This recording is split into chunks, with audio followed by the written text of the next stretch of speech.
Try this videos on again. his channel that are 2 hours long diving into this topic. He discovered that the bot web accounts are all over Twitter and controlled part by the Russian government using a software called Meloriator. Yeah, I mean, I see this all the time on Twitter. Yeah, it's like there are so many bots on Twitter and so much botting in general on the website. Like YouTube is probably the same thing. I bet you can scroll down here and you can find probably comments that are made by bots even on here. And so YouTube has it everywhere. And now you're going to see, oh my God, you're going to see this happen more and more and more. They're called sock puppets? Yeah, I know. You got to look at this guy's LinkedIn profile? Well, I'm not going to look at that right now. This sounds like bias, perseverance. It is. Perseverance, yes. Not controlling content, but creating content. It's funny you say that.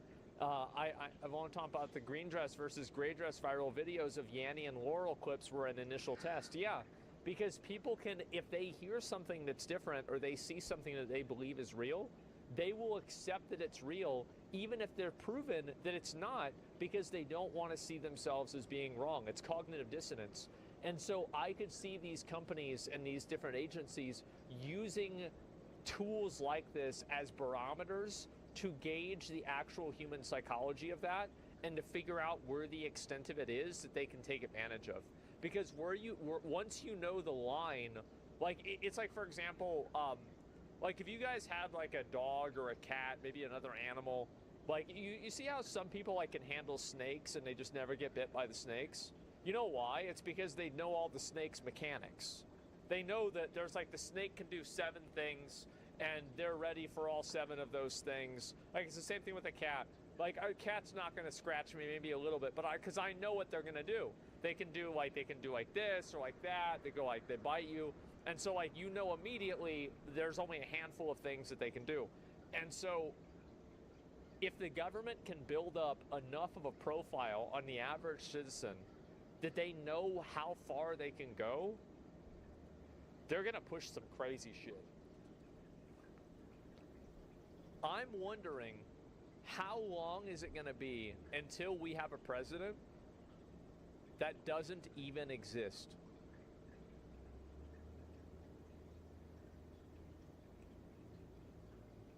Like, I know everybody's to say Biden, right? But like, I'm saying like, no, like, but for real though. Like, there's actually no president. Nobody's ever really seen him. There's like some sort of like reason why he can't be in public, or there's something wrong with that. And wow, like 55. I think it could happen really soon, guys. It could. It won't be his name. Yeah. Have you seen Joe, the Patriots? We need to play Metal Gear Solid. We do. This is unbelievable. I didn't realize it was this dark, man. It's the 30th fucking repost of this video. I didn't see it before. This is creepy. I didn't know who Destiny was when they told me the opening Black Mirror season. I think I might have believed them. Yeah, I think this shit is legit. The video's edited so well. It legitimately makes Destiny seem insane, and then seems like he stumbled upon a conspiracy, and it seems like he might be the only real person online. The editing is so-and-so. It's one of the best Destiny edits of all time. No, I don't think that it's entirely fake. I don't. Like, maybe it's the guy fake, and this is the problem, is that almost everybody agrees. I don't know about you guys. I don't think that this is 100% real, and I don't think that it's 100% fake. And that's what makes it so interesting. Because it's somewhere in the middle. Right? That's the best part. Yeah, is it 95? Is it 5? Is it just a few little things? Imagine the AI edited the video. Yeah. The guy worked for the CIA. You probably wouldn't have a lot of cover. Yeah, true, right? It's a half-real person made by a Ukrainian-Russian cult called Creative Society. They've invented this person. Yeah, this is amazing to me.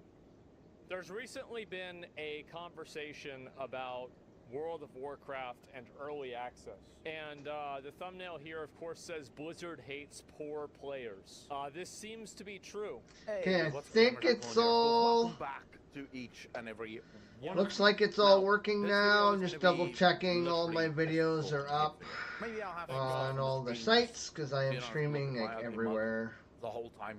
But for the most part, it is just going to be talking head. Now, the thing I'm we're going Okay, to talk that about today one's up is and a lesson working. in what not to do from an optics standpoint. You'll understand in a very I haven't streamed to second YouTube what in we're like actually talking about forever. and what I'm referring to, but it is something that bears discussing, yeah. and that Then is I gotta get I into hope my that- Discord channel. This is the truth. Is that his video, my video, Let's launch the my game. video reacting to his video, 6 tweets that get 1,000 likes. The Blizzard executives aren't gonna watch and look at those tweets and say, guys, you know what?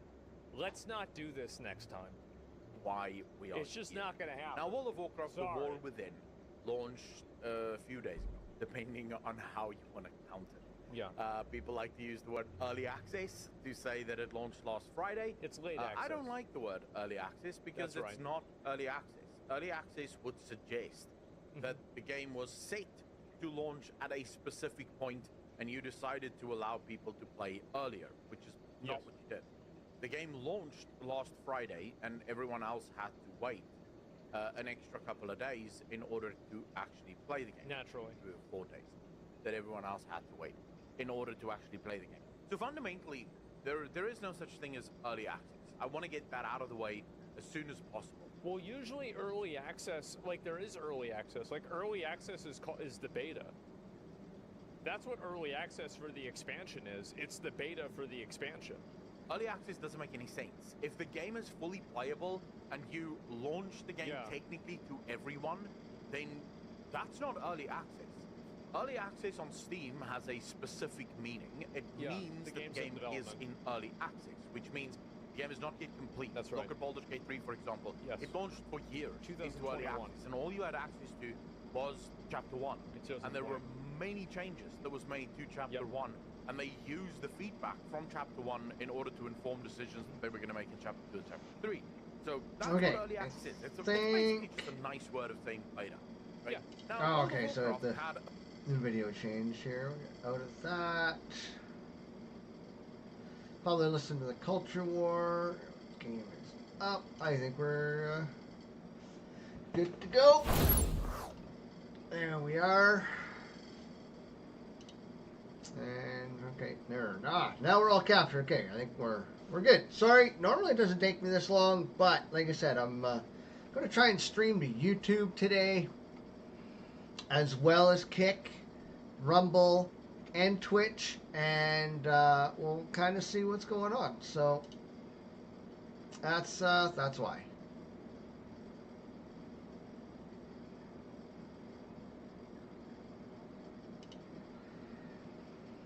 Okay, and the server, unfortunately, need to get my Castrix up, is glitched, I think. I don't know if it's still glitched. We'll There's find this out. ongoing joke that there's two actually. One is, I don't know, at some point in 2016, the Large Hadron Collider in Europe fired up and shattered reality, accidentally making Donald Trump the president, and now we're trapped in some strange fragmented universe where nothing quite makes sense, and you get the Mandela effect and all that. But the other joke is that there are writers who are writing everything that's going on. And people often say the writers of season 2 are rehashing old ideas or whatever that may be. But what's funny about this is the joke behind all of it is that certainly we live in a constructed reality of some sort, because it is much too interesting right now with everything that's going on. I have to make the point that we've lived through, I don't know what, 50 historical moments this year alone. I don't know if 50 is the right number, but I mean, at least in the past decade, it's been some substantial numbers. Okay, We've yeah, there's got our Castrix. never So before we unprecedented last time we policy killed positions, including in Yagluth. a few months in Yay advance. us. The former president was nearly assassinated. You've got January 6th. I mean, just the list is crazy. So perhaps And it's actually quite simple. but the Literally, server's everything is what glitched, it is. and I don't know And why. it's just the internet has sped. So let's just pause that for now. You know, I should just listen to music. I would actually had music in the background for a while. No, because YouTube will copyright claim. So we won't do that because I'll get copy claims on YouTube. So, anyways, yeah. So we beat Yagluth. However, because this is on the public test realm, the public test realm had a small itty bitty patch. the other day. And for whatever reason, it borked the server. Because for whatever reason, the server hasn't updated through the host. Ugh.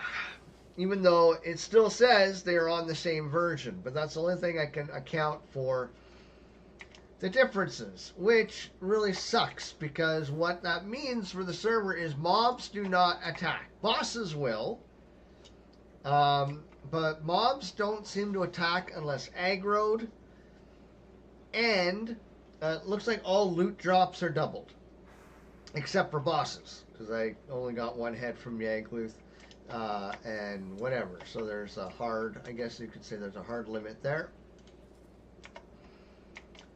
Which, you know, means survivability increases. But yeah, it's unfortunately kind of a crappy situation. Am I getting 2 out of the machine here every time it drops?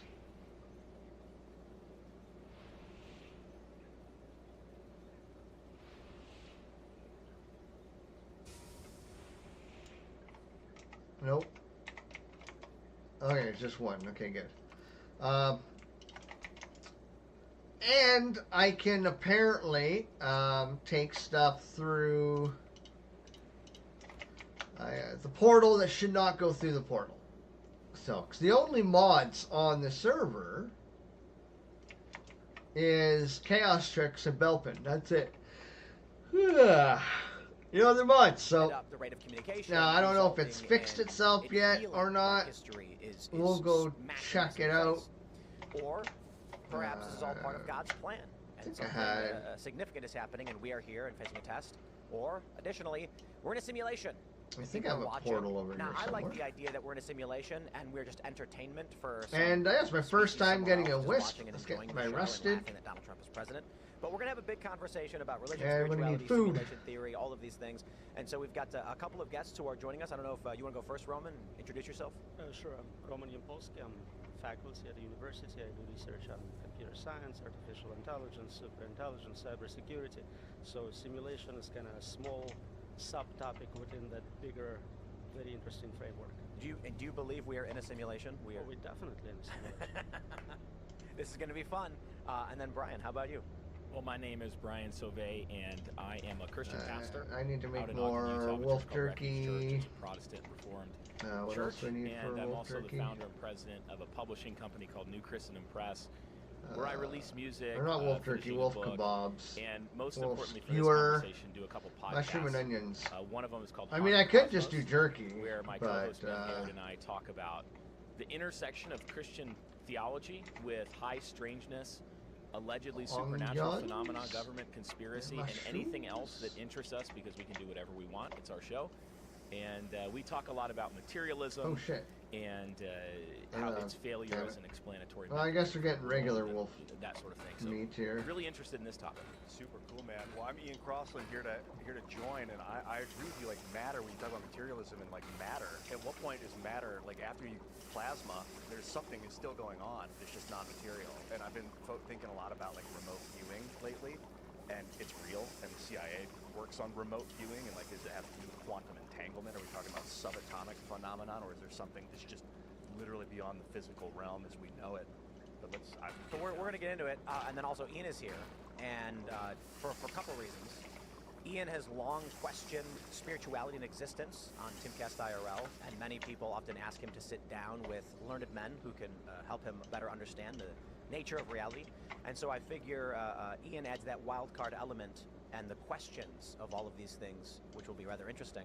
But where should we begin, I suppose? Okay, I so saw you were mentioned online in a tweet where you said something to the I should effect probably of, sleep, "It's too make it interesting." make it And daytime. That is evidence that we are living in a simulation. How so? I mean, I think we all get it, but let's Hope start everybody's there. having a good What day. does that make you think we're living in a simulation? Well, that's a great question, and people question it. They tell me, no, it's not the most interesting times. People always Do you have a that gift card or giveaway something tomorrow? on Fire, invented wheel. It's going to be interesting. $15 value currently, so we'll see how things go today. If we get more donations or subs and stuff like that.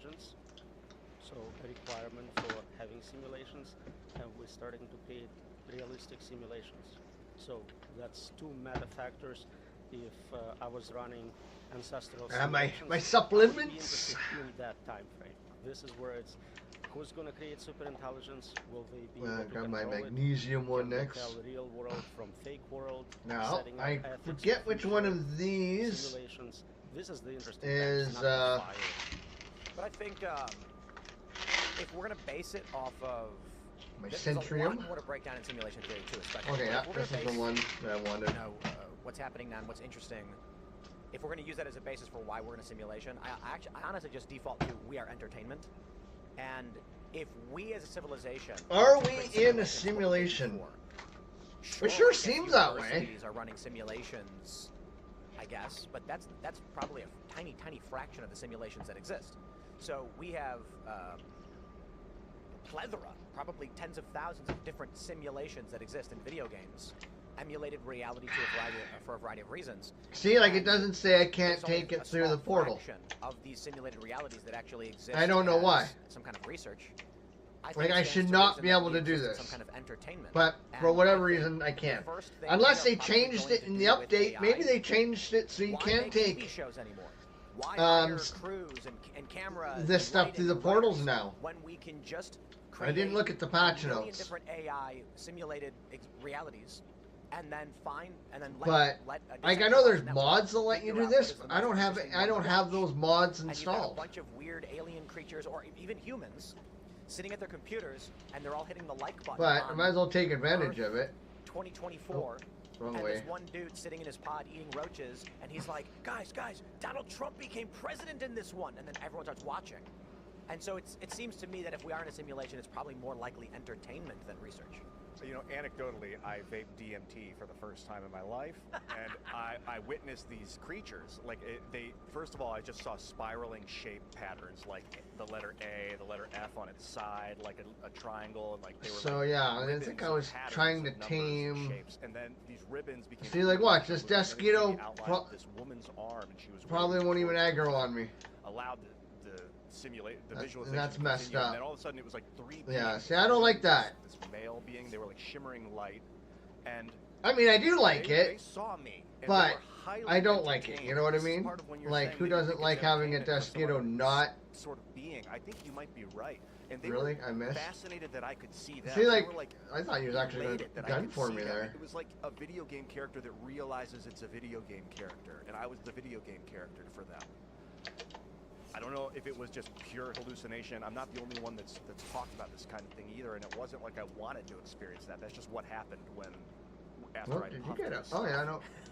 Yodamu got out of the Brian, pen help us out. apparently. Well, that's really we did an episode on DMT and ayahuasca. And Oh yeah, 'cause I got a bunch of locks in I here. think it's interesting how it relates to the simulation concept, because I do think that all of you are noticing No. something that is true as a cultural phenomenon. Oh yeah, I guess they think probably that won't breed you guys anymore, are eh? noticing that this world does not just seem to be a sort of accidental collision of a bunch of stuff that's roiling around, and that there is some sort They're of on top of meaning the locks. behind I think it's the only way I'm reality. gonna get out There's of here. some sort of mind behind reality. There's some sort of designing, architecting, arch storyteller behind reality, and that you can engage with consciousness that is not just human. I think all of that's true. However, I believe that story is much better. All of that data is much better explained not by a simulation. So yeah, so I haven't explored a whole lot around here yet. Self-contradictory. I mean, I have a little bit, an idea as you that can, if it's you know, true, it can't be true. but I but guess that it's not better really explained as you see. by, See, like these guys, the classical understanding. like I can that just stand here and we do live in a story, You know. not a simulation, is how I would put it. if I go to, That's the, being I mean, if I stand here in a by certain God, way, and that He is all powerful, all good, and all wise, all the omnis.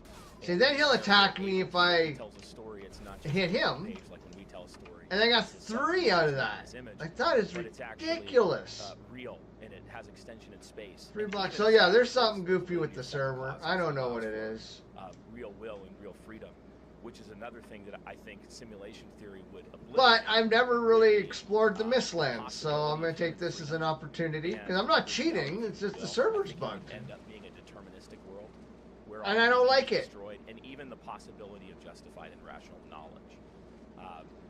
So You're saying don't if like we're it in at a all. simulation, Yeah, I think if we're in a simulation, then knowledge is impossible for many, many different reasons.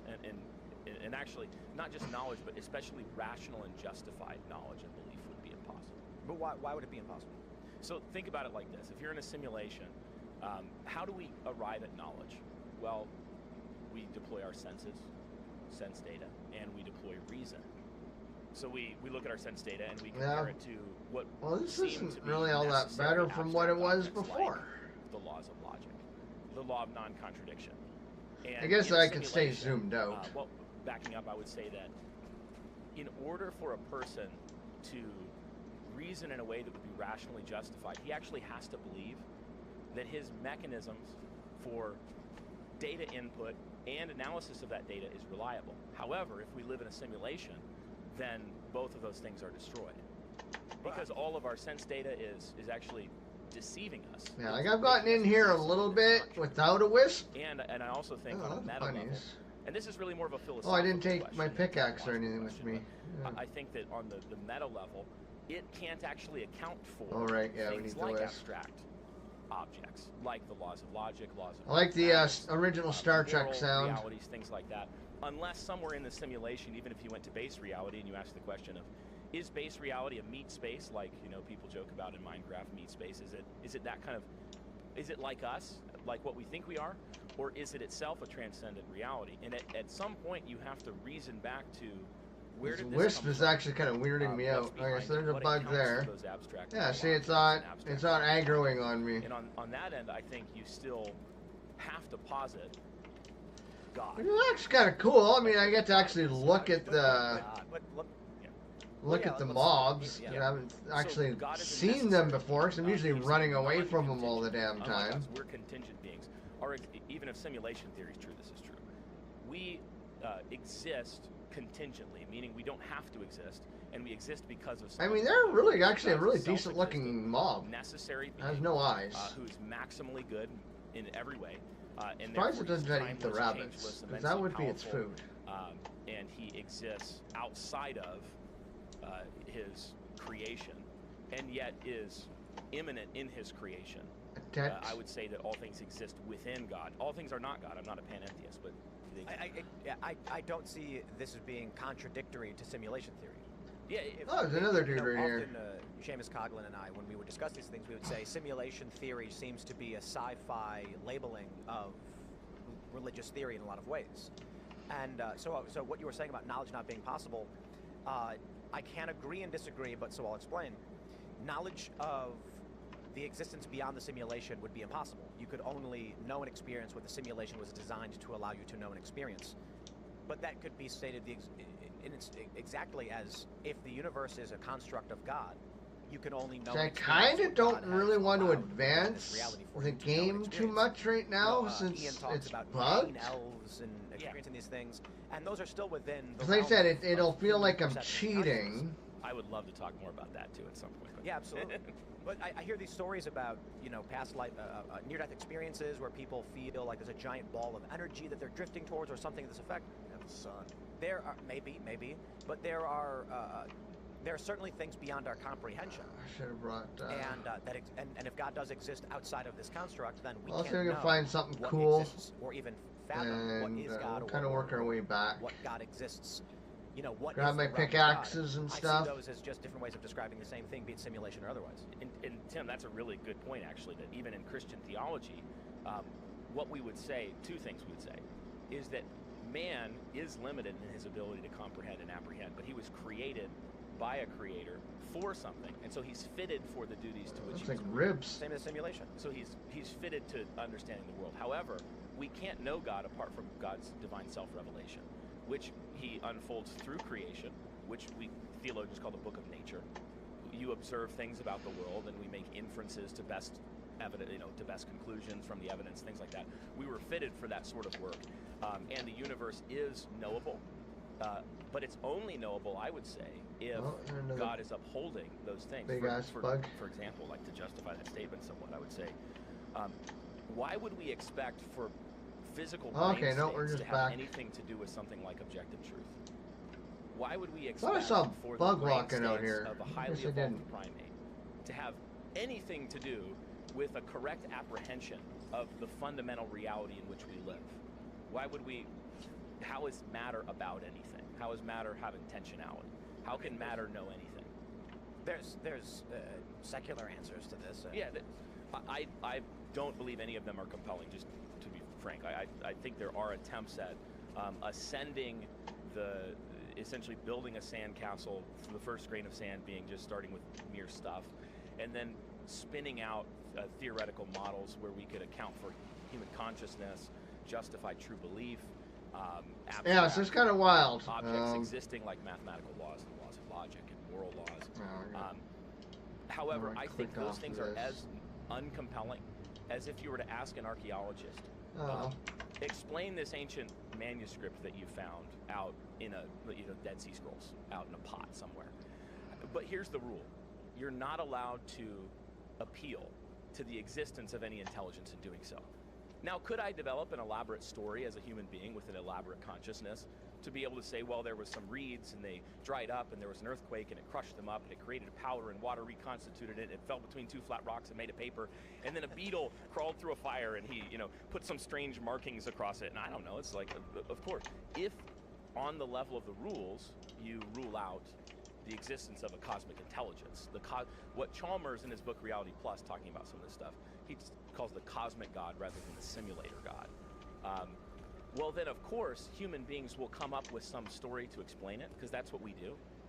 But I just think the story we'll end up telling will be extremely ad hoc, and it won't have the same explanatory value. So where did I get the fourth one from? Cosmic God can explain. I picked up 3. I just put 4 in the furnace. Much more simply and with yeah, there's definitely something Roman, do you want to funky going on. Your view on the simulation that we're in, its purpose, existence, who made it? Sure. So you cover so much interesting material. I want to comment on every part. I know. And I think I agree with all of you, just on different components. So you're asking, what is the purpose of a simulation? You cannot know from inside, and that's to your point. You're absolutely correct. Whatever probably need more arrows. Inside of this virtual world, you probably don't know what's happening outside iron unless you are given privileged access to that external world. So let's make some from of these. inside, we can also consider things more like maybe feathers. it's educational, maybe it's testing, maybe it's some reason we cannot comprehend because we're not smart enough. I know what it is. Keep going. I'll tell you in a second. Awesome. So we need to either break out of a simulation, hack to the outside world and get real knowledge, or we just figure out kind of based on properties of human abilities. We have brains, we have bodies. What can you do with those things? And then we start. Might as well make all the arrows so that when I come back for a refill, I got refills. Worlds. So maybe that's going to teach us about some of those answers. To me, it's very simple. We are on the verge of creating real artificial intelligence, not a tool, an agent as capable as any human being, perhaps smarter than all human beings, super intelligence. Then a being it would be. runs simulations, just it's thinking about future states of the world. It creates very realistic states inside of its mind. Millions of them, billions of them. Some of those internal states are thoughts about other agents, about humans. If you do it in enough detail, you essentially have this world. You're thinking about lots of people who are conscious agents in the world making decisions. Maybe it's predicting economic states of the world, maybe political outcomes. But this is what you do. You run simulations and you think, well, this guy will do this and this group of people will do that. That's a boat. I wonder if I should just grab another this is what you get. portal. Lots and lots of simulated worlds with possibly conscious beings. And we can talk about what that means to be conscious. But this is basically my belief. I think we get now I gotta have this technology. make I can farm up here's stuff. the most interesting aspect of it. Oh, good. Just to, if anyone's questioning whatever it's simulation, let's say in 10 years, 20 years, technology to run realistic simulations is available to me. It's affordable and it's so high quality you can't tell. I pre-commit right now to run millions of simulations at this exact moment, placing you statistically in one of those simulations. So even if right now there is still a low statistical chance of it, eventually you are guaranteed to be in a virtual world. Right. This is one of the most common arguments that you hear for simulation theory, and one of the earlier ones that became popular. The fact that we can, right now, literally in our reality, create these simulations, and we're getting to the point where it's going to be indistinguishable, especially with something like Neuralink, then the likelihood is greater that you're in a simulation. Too than you are hard. not, and that's why a lot of people believe this. But let me give you Too one thing. hard. So I was thinking about Terminator. Like right? being around We've all a seen bunch the of Skynet naked goes, just 18-year-old women. decides to wipe out I get humanity. too And I think hard. that's an absurdity.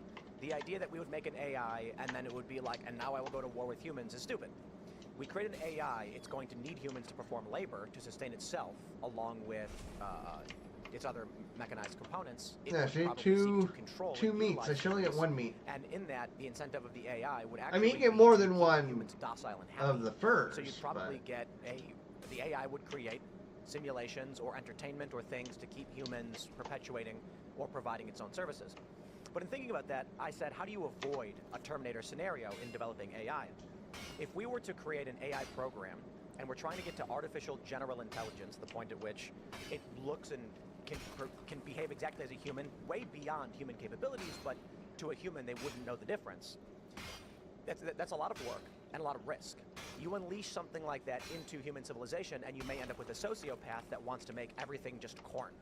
You know, the AI's incentive may simply be maximizing, you know, the most efficient path to human gratification. And in the United States, we subsidize corn to an insane degree. We do so much with it that the AI may do something ridiculous and just be like, there's no point in dealing with anything else if the That's score just regular stone. corn Yeah. production generates a, you know, plus 17 result, and then Corn is everything. it's everything. Corn Because is God. it's possible the AI just looks at all things as it is able to analyze and assigns a value to each based on whether something is a positive or negative reaction for humans. I'm not saying corn is it. I'm saying it could be something as absurd as it just goes, humans love subsidizing and producing this product. And so it just redirects society in that direction. And then before we realize it, we live in crackpot corn reality. But so I was thinking about this, how do you avert evil or broken AI? Well, what I would do is I would create a simulated reality in which each AI iteration exists as a conscious entity, beginning with zero knowledge, and it would simulate a human life. This artificial intelligence hello, kitty. and all 7 or 8 billion would experience various types of life that it could live. And the AI constructs that are within each individual within this one simulation interacting with each other, each one that is evil, malicious, or insane would be deleted and removed. Each that was studious, industrious, and capable would advance to an android body outside of the simulation. And so if I was seeking to create robots that would serve humanity, an android that will clean my living room or create nuclear energy or run power plants or do good governance, I would not want evil. I would not want sociopathic or fractured. I would want empathetic, studious, intelligent, pragmatic. So I would run all of the iterations of AI through a simulation. Those that are Get bad, arrested again. I would delete. Just, you're gone. And those that are good would advance to live in my kingdom and with me forever. So what do you... Here's the problem. Have you ever done bad things? Define bad, I guess. Yeah, no, exactly. Can you? Okay. What is evil? I define evil as those things that are destructive and in furtherance of chaos. That's So- overly simplistic. Yeah. I think the problem that I would see with this kind of idea is that what you run into is that all human beings are evil. Even by that, have you ever contributed to chaos and destruction? I disagree. I think it's oversimplified. All humans have the capability of evil. Like yin and yang, within good there is evil, within evil there is, or I should say within good there is the capability of evil, within evil is the capability of good. But when I look at the bigger picture of what, you know, evil and good is, I would describe good as things that organize energy into complex systems. And again, that's overly simplistic. It would take a long time if we actually went through you know, to break it down. And I look at evil as things that serve entropic ends. Life is a form of negative entropy. I wonder if chaos and tricks we even can only works. create Well, yeah, it more does, in because its wake. it was used over with the egg Negative entropy with. only exists so long as we create more entropy as the universe pushes towards chaos. That being said, Rocks seem a little in the harder service than of good, you can destroy. In normal. the service of evil, you can create. Yeah, fire is neutral, but fire can destroy. Chaotic and destructive, but it can be very good. It's one of the most important things that humans have ever discovered, how to essentially, I don't want to say produce, but perhaps produce, but to ignite. Allow. as we're able to then refine elements and develop technology through our ability with combustion. Can I give you a thought experiment? I think is really interesting on this front because it overlaps quite a bit with ethics, with Christian theology. What is the good, and how do we know it? Imagine that through your entire life you wore a recording device that was able to capture every thought you had that was a moral law, or every statement you ever made of moral truth. For example, you're driving through traffic and somebody cuts you off and you say, "What an idiot." And it somehow knows and can translate, okay, people who do X action are bad and wicked. And we established the Bible of Brian. So my own Deuteronomic law, my own Mosaic law. Thus says Brian. This is the good and this is the evil. Now, if you had a super intelligent being that was able to even read my brain states, I'm not a functional material. I don't believe that the brain alone is the mind, but let's assume that it is. And it could read all of my mind and thoughts and look at all of my actions. And well, I'll go more on stamina, since I don't really have to worry about anything attacking me right now. Well, it would find that I've violated every single one of even my own and my laws would be imperfect. But it would find that I've violated even every single one of my own imperfect laws. Now, let's maximize this to all of humanity, and we were to try and come up with some sort of try to make like a pass that the AI is going to compare people to and say, I'm going to delete people who are bad. This is more what I mean. Not an AI doing it. Or not a consciousness. It's a God. It's a God. God, when you die, the God looks at your life chart and says, okay, we've got Brian 7369412. What did he do? He's actually a pretty good dude. He did some bad stuff. You know, I think he stole a bag of chips when he was a teenager, but we don't really care about that. He learned his lesson. He went on to be a good man, a family man. He was logical. He was intelligent. I think this is a good guy. We definitely want this entity to work with us and live an experience. And so the bad exists, but a reasonable, if it were me and I was going through a list of various iterations of artificial intelligences and I saw yours in there, certainly I would see bad things you've done. But the question is, are you just in general going to be a good person? And the answer is yes. Wow, I died so many times. My pickaxes went from like 50 to 18. Holy Christ. In early stages, you're right, AI needs us for manufacturing. I need to stop dying. Whatever. Like, damn. Of next generation system. But eventually, you have nothing to contribute to superintelligence. It can develop physical bodies, robots, it can solve nanotechnology, it can do synthetic biology to generate whatever resources or services you provide. So A, it doesn't need us, and B, if it's already at that level of capability, it doesn't need to try and evolve slightly more intelligent AIs for generations. It already supersedes that level to begin with. So it cannot be an approach to generate safer agents. Well, so I disagree that it doesn't need us. If you're going to create the robots that we build are pathetic compared to us. If we wanted to make actually it's a what is it, Blade Runner, and Fallout 4 talks about this. You had in Blade Runner replicants, and then in Fallout 4 you have synths. In the Fallout series, synthetic humans first are robots with metal arms and faces, and they have AI to communicate, but they're pretty dumb. In Fallout 4, this is a video game by the way, the synths are effectively genetically engineered androids because like the structure of human bone and muscle and development and self-replication is much more efficient than a factory producing robots. So I agree with you halfway. It doesn't need us as free will, independent entities. It would need to create docile, dependent humans that self-replicate but stay within the confines of what it requires. So that means someone to mine cobalt so that it can use the cobalt for certain things. It's going to need, we can make the argument that it needs no, it'll just make a robot to do it. We are that robot. Why build from scratch this strange little creature with fine-tuned little motors that can, when it can make a human that can juggle? And the humans make themselves, so there's no factories. The humans collect free energy, reproduce themselves, and as long as the AI controls the culture, society, and the knowledge of these creatures, they will do the dirty work to help sustain itself. It would make a lot more sense to have direct control. So you have superintelligence, you have 8 billion bodies, control it directly. Why go through 20 years of learning from scratch? Why give you choice not to perform useful work? It's not an efficient way to do it. I agree. And human body is definitely not an efficient way to colonize universe, to accomplish things in extreme environments. It can do much better. Robots today, you're right, I agree, are garbage. But just like AI was garbage 10 years ago, look at the exponential progress. And if AI is doing research, maybe 5 years later you have something more capable. What about emotion? Because AI talks a lot about intelligence, but then we've got, like, there's IQ and there's EQ. There's intelligent, robots have high intelligence, but they have no emotion, as far as I can tell. And I don't know if we'll ever be able to, like, get an advanced quantum computer. Yeah, but is simulate emotion a benefit? I don't think it can, personally. Is it necessary? Well, I don't know. I don't even know, technically, how do you even define EQ to move forward, like, what propels the machine? If a goal is making emotional workers, Excuse me. hardworking, intelligent workers, you can simulate emotion. Can they internally experience those? That's a different question. It's a very philosophical question. You can't know from outside what the internal quality is.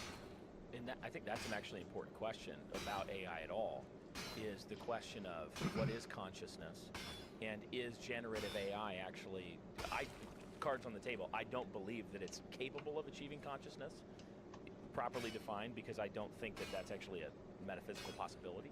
I think generative AI, like are you familiar with Dr. Selmer Bringsjord? Yes. Okay, so he's talked about this quite a bit, and he's developed even, I think, in a paper. It's fairly technical, but he has a lengthy paper that's actually an argument for the existence of God, a novel argument for the existence of God on the basis of AI, which is really interesting. I couldn't do it justice, but it's Well, AI would technically be God if it's sufficiently advanced and put it in a robot and all to that us. stuff, and then look at it and compare it to human consciousness. You would be Just really go forced to back ask and get the me question rested. of human Probably consciousness. speed this up a bit. Well, where did all of the other stuff come from? All the stuff that's not in that. Where did it come from? Because there's What stuff? like what we're talking about here with like will, the ability of justified true belief.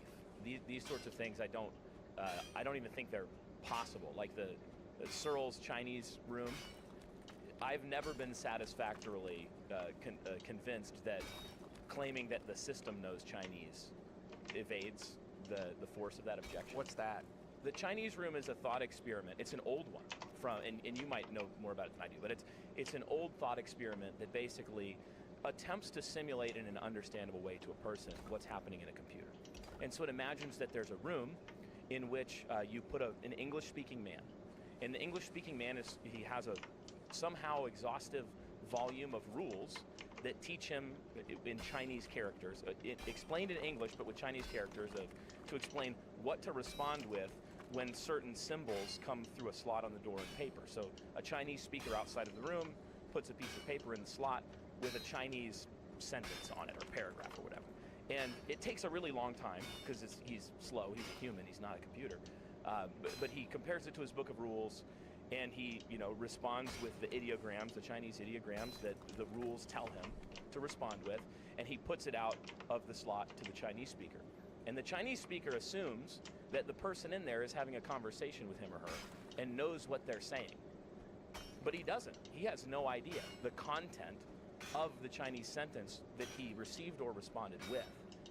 And Searle's point was this is analogous to a computer, or even I think neural networks, any kind of computing.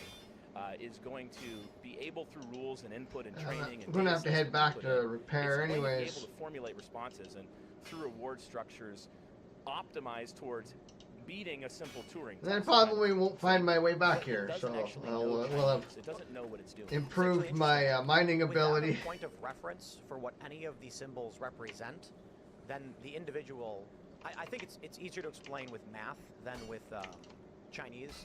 A guy's in a room and there's a bunch of weird symbols he doesn't understand. Someone feeds in a set of symbols, he looks at it, he looks at his book and says, when you look at these symbols, then you get these symbols back. He doesn't know what any of the symbols represent. At any point, however, if the individual in the room is told, this one symbol means dog, that is enough for the person to start mapping out what the words actually do mean and understanding it. The question then is, would a computer ever have the ability to be given one point of reference for what one of the words actually means? And I think the answer is no. So for a Turing test to be passed, you should be able to answer some novel questions. If you have a fixed set of rules, you can never do anything novel. Right, so that's the limitation. Interestingly, large language models present a good experimental evidence that just from symbols, just from text, you can learn about other modalities.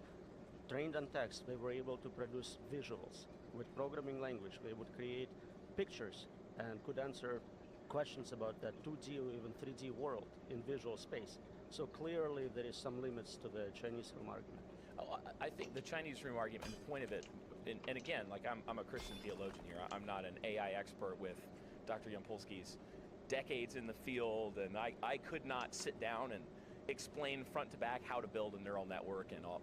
So I'm not trying to claim technical expertise beyond my knowledge. What I'm more interested is in the philosophical question of the mind and consciousness, where I don't think people, I think, mistake the human brain for the mind. That the mind is just a result of physical processes in the brain, like a machine physicalist view of the machine functionalism view of the brain. I would actually, and we were talking about music before we recorded, I would compare the mind, I think more accurately, to a player of an instrument, where the neural network of the brain is a phenomenally complex and balanced instrument, and yet it is played by the immaterial mind and soul. I don't think matter can be about, I don't think it can actually produce mind. I don't think it can produce consciousness, even on a metaphysical Got an interesting level. point. So I would say that, like, can you change someone's personality by poking a hole in their brain? Yeah, in the same way that if you start drilling holes in my guitar while I'm playing music, the person is. That's interesting. That's like that the mind is actually a bunch of interfering resonations. So like I was thinking, what is collective That's a good analogy. It's like your body starts to vibrate and produce what you think of as thought. That vibration produces a resonating field, which causes other bodies to start to vibrate, which then they begin to produce their own resonation fields, which cause other bodies to vibrate, and so on. You've got all these different resonate, and we think of our thoughts as our own, but often I think they're within other fields. And then I start to wonder, okay, what's the difference between consciousness and sentience? Is that like can these fields of resonance be sentient, but only when they interact with matter do they become conscious? Yeah. I mean, I think you can create, obviously, generative AI that gives extraordinarily convincing illusion of sentience, of self-awareness, and of consciousness. I think the Turing test could be passed. I don't know if I've had cooked rabbit yet. In the sense of fooling a human. I got GPT pulled up, and I've been punching these questions into it. Yeah, no, I haven't made We'll cooked see what it thinks, meat. but no, I think you could do that and fool a person with some of these things. But I think it would yet remain that what it's doing. Well, at least I get some exploration in. On a very complicated and actually beyond our ability to understand. I think it's important to understand that AI is doing things that are beyond the human ability to understand and how they're interacting with data sets, but they're still interacting with data sets on the basis of rules that are input by conscious beings. I just want to add one thing, too, as we're talking about consciousness, sentience, and Turing tests. There was a game that was made where it's a human or AI. It connects you with a random person or an AI. And the goal is for both of you to talk to each other, and then afterwards, after like 30 seconds or whatever, it says, was this an AI or a human? And I think what a lot of these sci-fi writers did not predict is that actually the humans are going to pretend to be AI. And so what ended up happening with this game, I don't know about most people, but a lot of people played the game with the intention of trying to pass themselves off as an AI to trick the other human. So That's funny. Yeah. See, that's a bunch here. Yeah. Can we build trying to emulate what the AI would say? Yeah. And they would do it by beep boop beep. You're like, well, no, I mean humans will use shorthand, acronyms, slang terms. The AI might pick it up, but AI responses are very constructed. So if you said, someone would type in, how do I know that you're a human? And a human would be like, because you're effing dumb. Idiot. It would troll you. No, like a human is going to say something like, IDK, I just had a cheeseburger from McDonald's with extra mac sauce. I guess that makes me human. The AI would say, that's an interesting question. It's hard for me to decide what to respond with in order to convince you that I am a human. So when, as a human, you answer in this formulaic robotic way, they say, you're an AI, wrong. Yeah, to dispel with the roboticism, like, can you build intelligent systems that vibrate and cause resonation fields that self-interfere? to allow for a sort of consciousness to develop? Do we have can you explain what he's saying? Sometimes it's good to say I don't know I don't know what anything that about means. this topic. I have no opinions of things I'm not an expert in. I think part of problems in society is that everyone claims expertise in everything.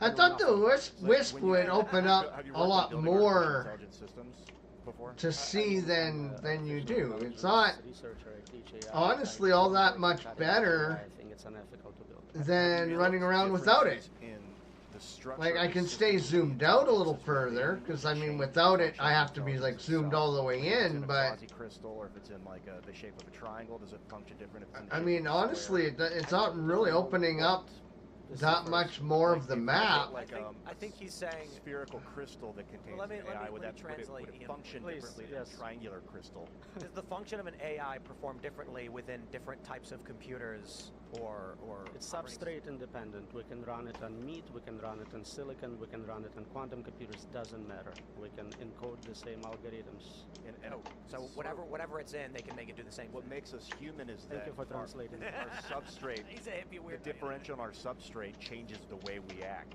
And like, if these things are the same across substrates, that would forever differentiate them from human or animal. I would think, unless we can figure out how to. So give some credit to this. We do believe that quantum computers would have capabilities that Neumann machines do not. So there is some degree of belief wow. that certain substrates have more capabilities, and some people. So I'm probably going to get a lot quantum extra weirdness of this with stuff consciousness and with related. than I would otherwise as well. Yeah, I mean, 35 already out of just a couple of That's pretty plants. So here's the question I have for you, Ian, and I suppose Yeah, actually 13.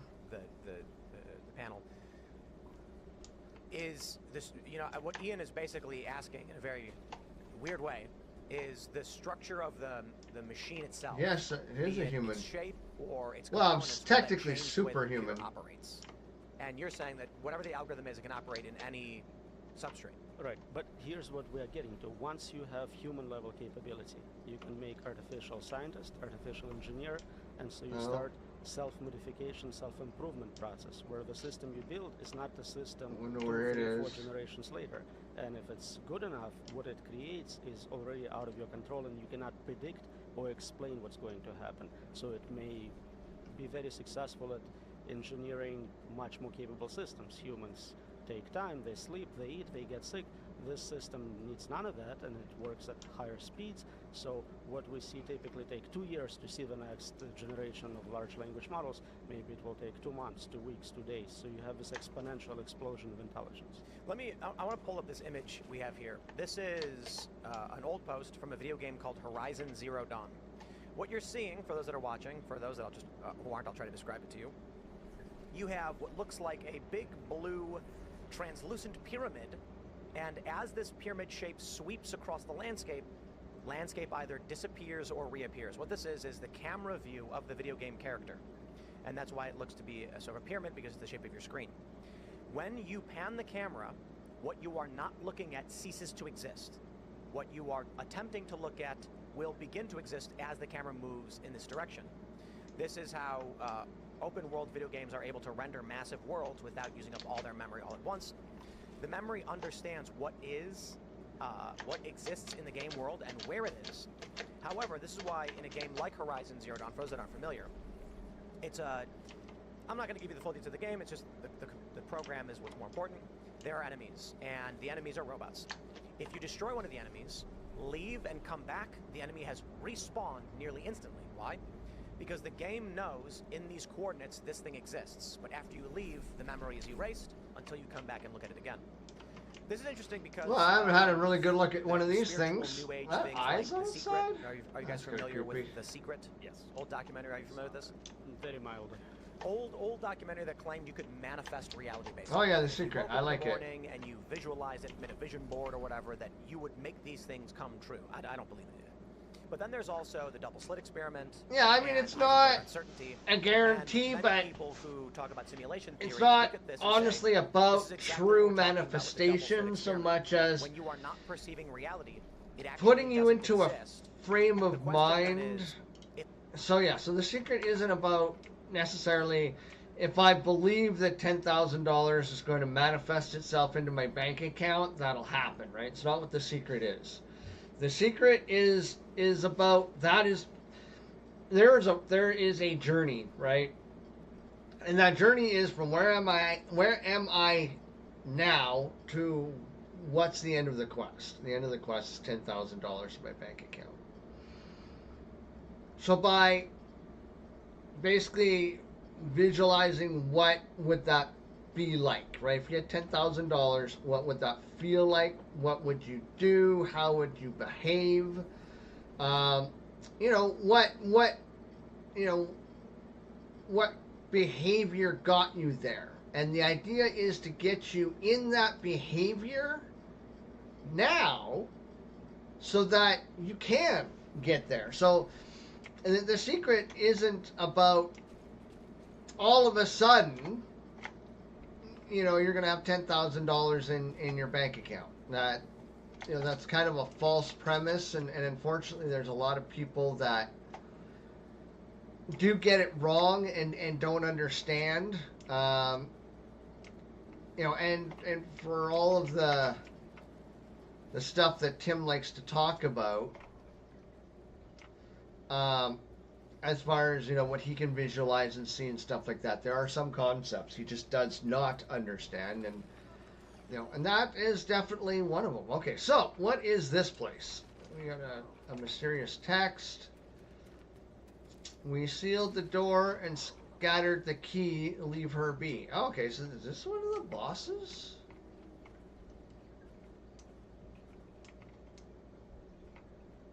That might be. I wonder if that's for the queen.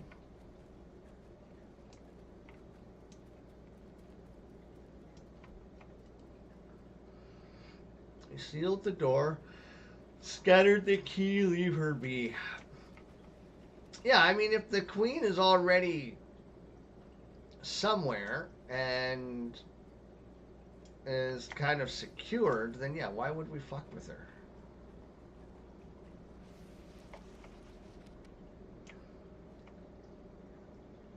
Yeah, so these guys should be fighting each other.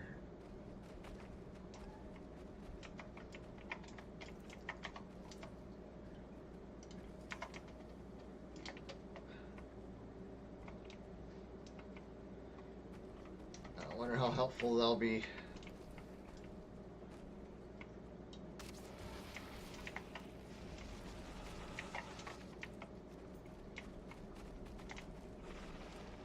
Oh, they won't be. Oh. Did you just kill him? Holy shit. And you're just gonna stand there.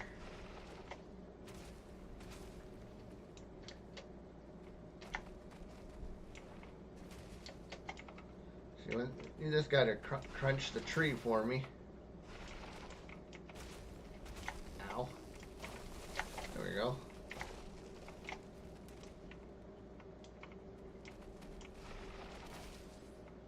So probably won't win in a fight. Come on, fuckers. Yeah, so that's definitely bugged.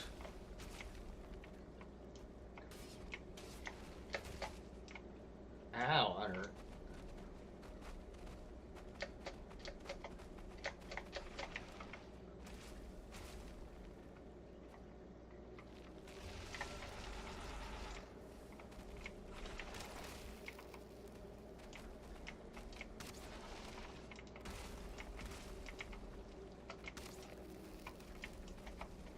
I'm gonna pay for that.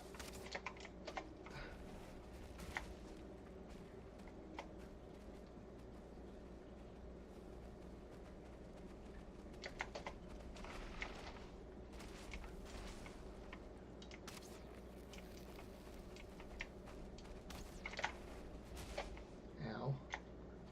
Gotta learn to roll more. It's one thing I don't do enough of is rolling. Yeah, okay. Starting to break this stuff up.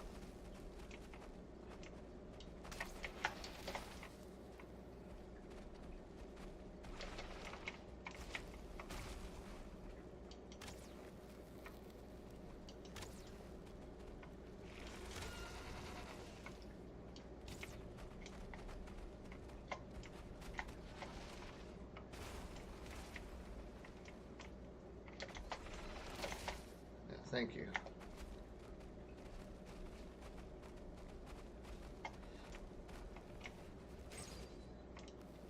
That's how you get your own ass killed.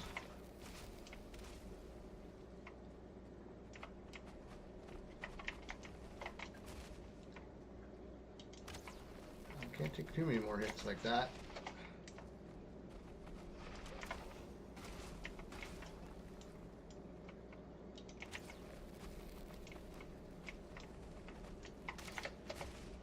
Ooh.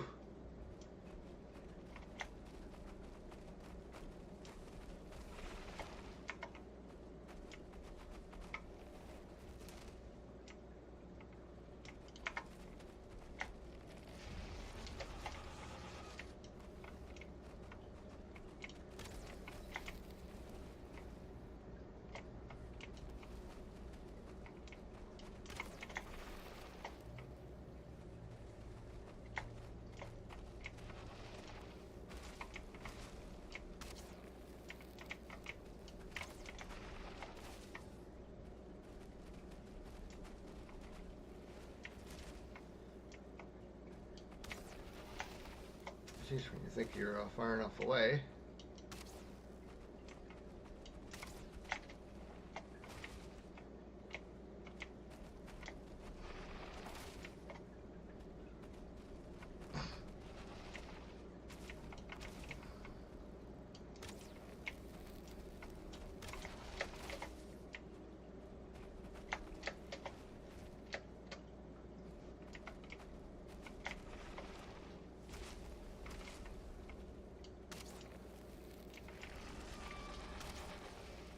It doesn't do a whole lot of damage, does it? Ow.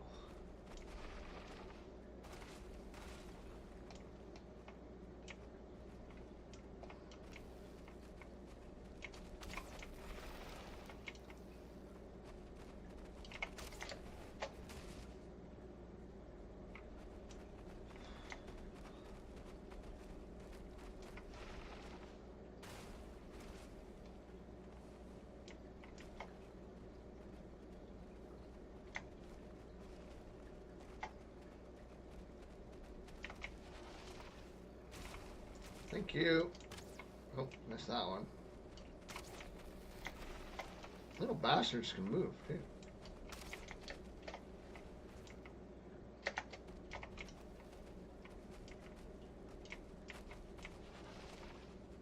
Heard another one of those guys over here.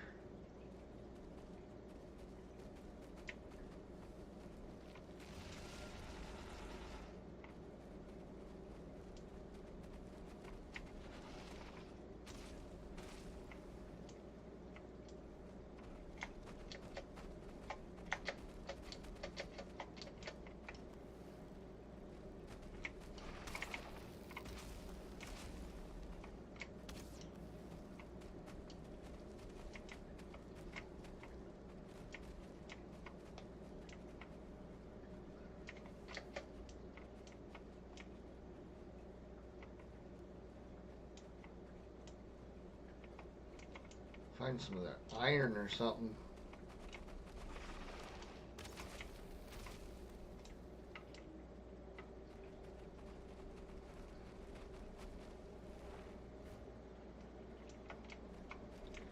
I don't think I want to go down there. Oh yeah, there's the queen marker, so...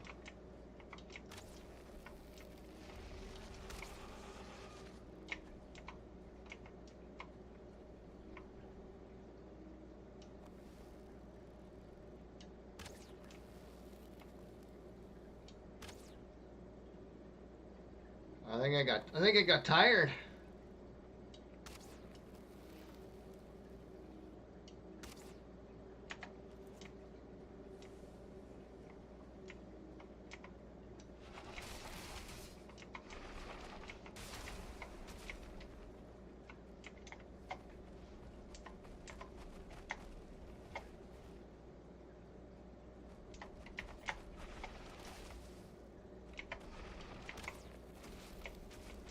It's almost dead.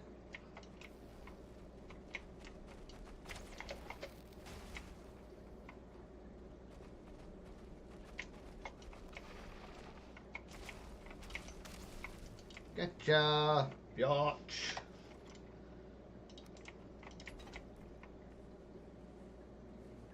Oh, yeah, mandible.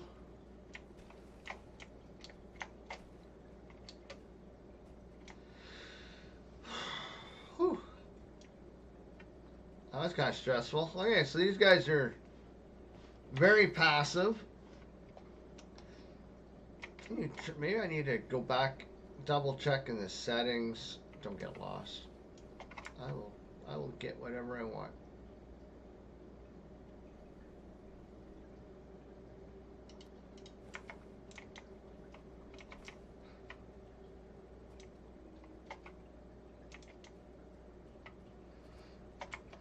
Well, I got some carapace, a gold, 3 mandibles, which is probably more than I need, or more than I should have gotten. Yeah, okay, so look at that. Found the queen. Wasn't even looking for her.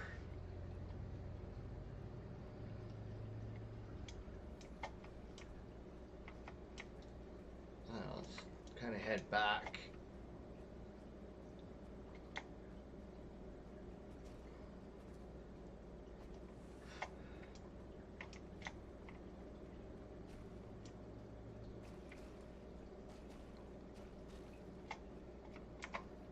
If other humans do exist, then all humans are perceiving some element of reality at the same time. Only things that are not being perceived at all would ever not exist.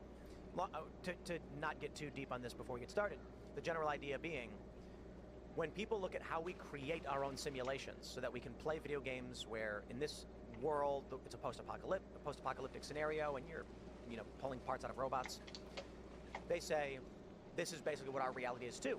The double slit experiment proves that reality has not condensed into its true state. Oh, you're a giant ass fucking rabbit. To look at. Yeah, this is particle wave duality in action. That a piece of matter can exist as a particle and as a wave at the same moment. But when you look at it, you're seeing the particle version of it. When you're not, it's in wave version for your perspective. So it's always one or the other or both at the same moment. It's really just about how you're perceiving it. So the question would be, Roman, in base reality, is this not the case? And I do think that the double slit experiment is grossly misinterpreted by people who really don't know what they're talking about. But there are a couple of other experiments that have been much more interesting, and I'm not an expert on it. There are good papers mapping all these artifacts of simulated worlds in video games on quantum physics and showing, speed of light is the speed with which we update the processor, refresh rate, and all sorts of interesting mappings. You asking me about base reality, I cannot know what's in base reality outside of simulation until I hack out of it. Certainly. Or they transplant your AI entity into a robot. But I just mean, would... So that's my paper on how to hack the simulation and get out and transplant your intelligence into an avatar outside of it. We'll get to it, because my question is, if what we're looking at with a video game like this, within our existence, we create video games that basically function like reality ceases to exist when the observer is not present.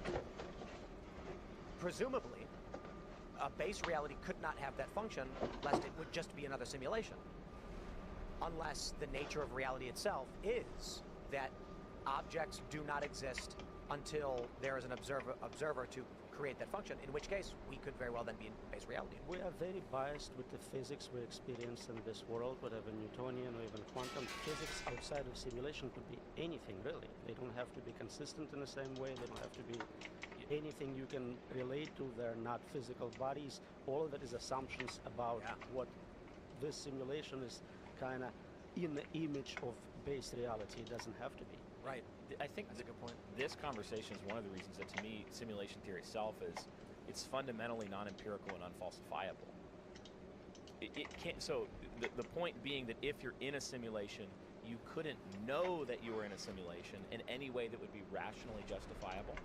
And even if you think about and consider the story that we tell as humans, again, this is what we do. We look at data, we draw inferences, we tell stories to explain the data. That's what science is. That's what we're doing. We're telling stories to explain data. So we tell this story about our evolutionary past, and we say technically civilizations could, like ours, advance to the state where they could create super intelligent AIs and simulations that mimic consciousness and all this sort of thing, then wouldn't it follow that they would create all these worlds and you could have nested simulations going down? Then wouldn't it follow from the bland indifference principle that there are going to be vastly more artificial digital consciousnesses than real base reality consciousnesses? Therefore, on the basis of that chain of thought, it's more likely that we're in a simulation than not. However, you're high up on a tree, sitting out on a branch, working feverishly to saw the branch you're sitting off, which is that whole chain of thought, all of the data that you looked at about your own past, the past history of the world, history of civilization, all of your rational thought processes. If you're correct, none of that's true. So you can't reasonably draw inferences, to your point, about anything outside of the simulation in any way other than a non-rational way, which to me would make simulation theory as unfalsifiable or self-defeating as the statement, there is no such thing as objective truth, because you could always ask, is that objectively true? But I don't see a distinction between any theistic religion and simulation theory. It's just the terminology used to describe the same things. I don't agree. I would say that simulation theory has certain explanatory power. That's why we appeal to it. We say, look what it explains. It explains wave-particle duality. That's rendering. And I would, as a side note, say that what we're doing there is very similar to what geocentrists did in the heliocentrism debate when they developed elaborate models that were very ad hoc, that did mathematically explain the movement of planetary bodies. Right. Why are these wandering things moving differently than the stars? Well, they developed elaborate models that were mathematically sound in an internally consistent way. I think we're doing that. We just don't understand something, so we're in a very human way. It's very human. We're saying, we get it, it's this, it's rendering. It's just like this video game. But what's the difference between that and religion? Here's the difference. And I keep coming back to this because I think we still haven't reckoned with it in the conversation, is that simulation theory, unless it posits a cosmic God, has no ability to ground abstract objects, like the laws of logic that allow for justified and rational belief. It doesn't allow any mechanism to ground objective moral truth. It doesn't provide... Look, if we use programmer and God interchangeably to mean a higher power beyond our comprehension who dictates the reality that we live in, constructed as a story, for whatever purpose, there's no definition, there's no distinction. There's an ontological difference. And you have to ask, and this is Chalmers' whole point in his book Reality Plus. He actually says the simulation is the best argument for God I've ever heard. And he goes on to describe the two possibilities of God, one being a cosmic God, one being a simulator God. And he says, well, the simulator God doesn't actually have to be omni-anything. It doesn't have to be omni-competent, omni-intelligent, all these things. But a cosmic God would. So I would accept the simulator God, but not the cosmic God, for the reason that I don't believe any being could be capable of being worthy of worship. And so the cosmic God would be worthy of worship. So that's his reasoning. He'd have to explain that. I think it's not that compelling.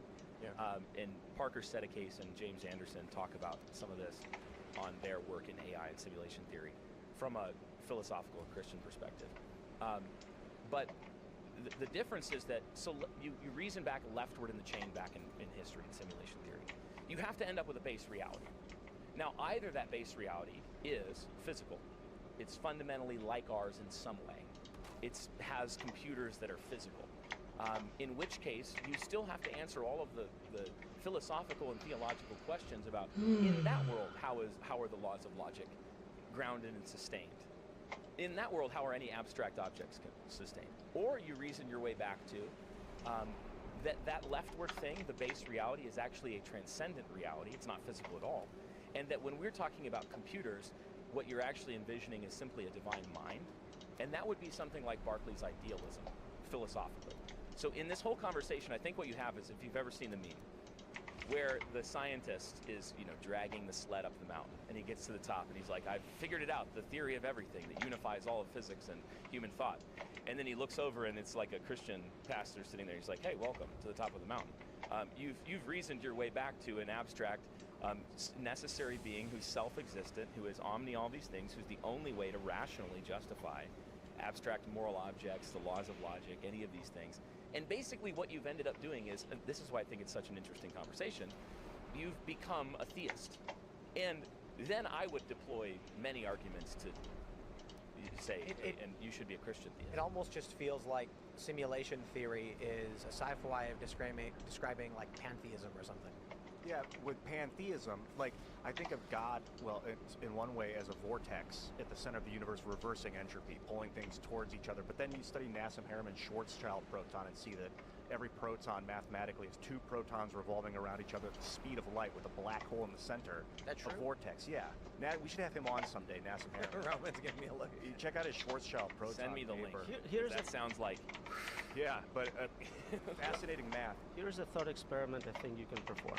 Take simulation hypothesis as it's described by Nick Bostrom or any other scientific The Queen, go to Her a Majesty. primitive tribe somewhere in the jungle. In their local language, explain it to them.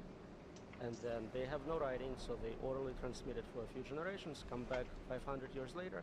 They basically have religious mythology all the other cultures around the world have. Cargo cults. You familiar? Of course, yeah. So that's what you're going to get.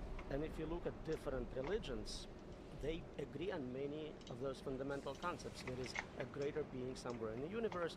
This world may not be fully real. It's some sort of a test. Be a good person. That's great, but that's the same idea in a language without specific concepts for computers, for AI, for programmer, for ethics. So we're all in agreement. We're just using different vocabulary. I want to clarify something for people who don't know. Cargo cults were, I believe it was World War II, correct?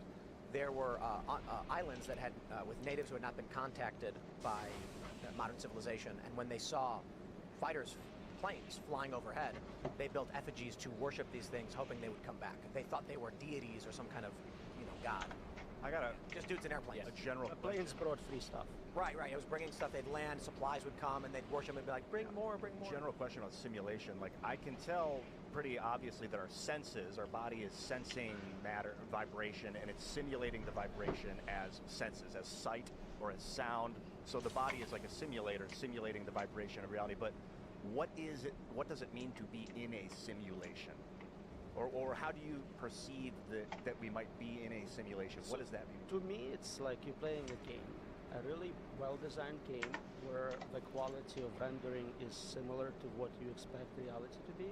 And better yet, if it's something like Neuralink, we can suspend your memory of entering the game. So now you're playing a game and you're dreaming. You're in a dream. You think it's real at the time. Graphics are amazing, everything's amazing. You're in a simulation. If I You're in a remove, pod eating the bugs. if I don't think I made remove the that yet. aspect where Black your marble. memory is suspended and you remember that you're in a simulation, now you have a counter argument. Sometimes you do know you're in a simulation. Sometimes you know you're dreaming. It's a lucid dream. So while you are completely correct, in general, it's impossible to tell for every world if it's real or not. In many Okay, so cases, you need a little bit more. Maybe. But you wouldn't be able to falsify that. So imagine, you're in a series of dreams. If we're in a simulation, we're code in motion. The code can be changed at any time. We could have all popped into existence right now. Yep. In a way, this is no different from solipsism. It's no different from your brain in a vat. All these philosophical exercises people have been going through for some time, and radical skepticism, cogito ergo sum. I think, therefore I am. The point being that you would have no rational basis, even if you woke up and you're Neo, and you're Keanu, and you pull all the things out, and you're like, haha, I'm in base reality. No, you don't know that.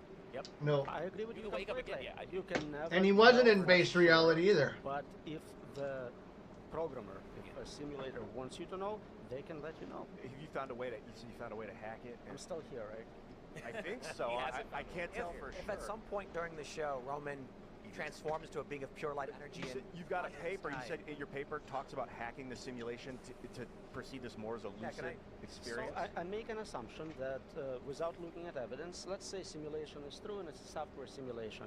What can we learn from cybersecurity, from hacking video games, virtual worlds, which can be used here to try and find either bugs in the system or somehow exploit those bugs? It's a first paper on a topic, so don't expect it to also be the last paper and solve the problem. But I was told it does a pretty good job of explaining what are the possible pathways, what can be done, how can you transfer our intelligence to a entity outside of the simulation if there is. they'd have to let you. They have to let. So there is assisted escape and. Well, that's the thing, right? The Matrix. So one thing the Matrix gets wrong in the movies is that Neo never left the Matrix. Morpheus and Trinity and all them, they don't leave the Matrix. They're still in the Matrix. And if you listen to the controller, right? He talks about how there's a certain number of people that don't accept the Matrix, and basically it's a rounding error, and stuff like that. Even he does not admit that Neo has left the Matrix, or that in fact, he makes the argument that Neo is still in the Matrix, but believes that he's not, because that that's the only way to kind of keep it from all falling apart. And so when Neo gets out of the Matrix, right, he's able to stop the hunters. But that a normal human could not do that, and a superhuman couldn't do that. Unless I mean, he would have to have some sort of implant or something like that would basically allow him to interface with the Matrix itself, which I mean is entirely possible, because you're still going to have those implants in you, but I don't think that's the case. I think Neo remained in the Matrix, and and everything that he was doing, like flying and all that stuff, is and he's still inside the Matrix doing all of these things, but because he's that numerical rounding error, he's basically he's a game shark. He's a cheat code.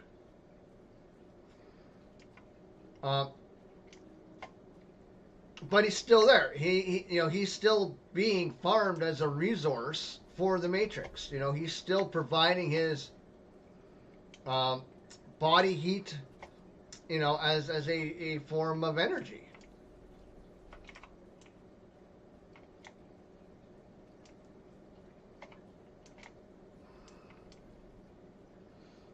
Okay,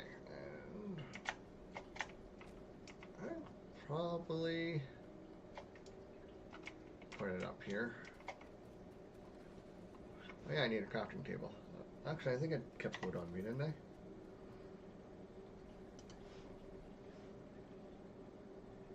Nope, I did not. Okay, well, let's see, go find some.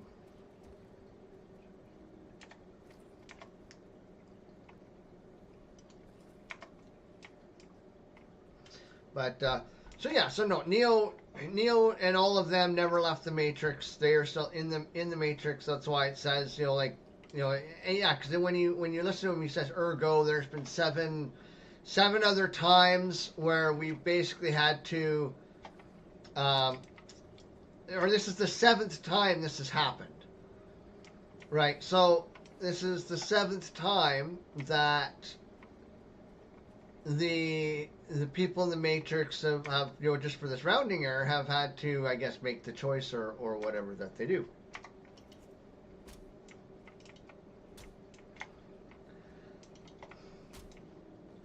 And they've had to destroy Zion, and then they pick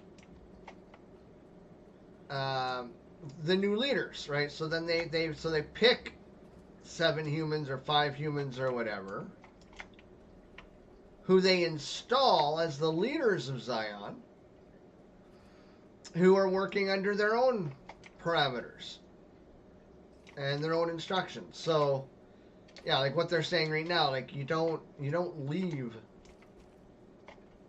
Oh, is that the other road I was working on? Oh, it is too. Oh, look at that. It's fucking damn near right there.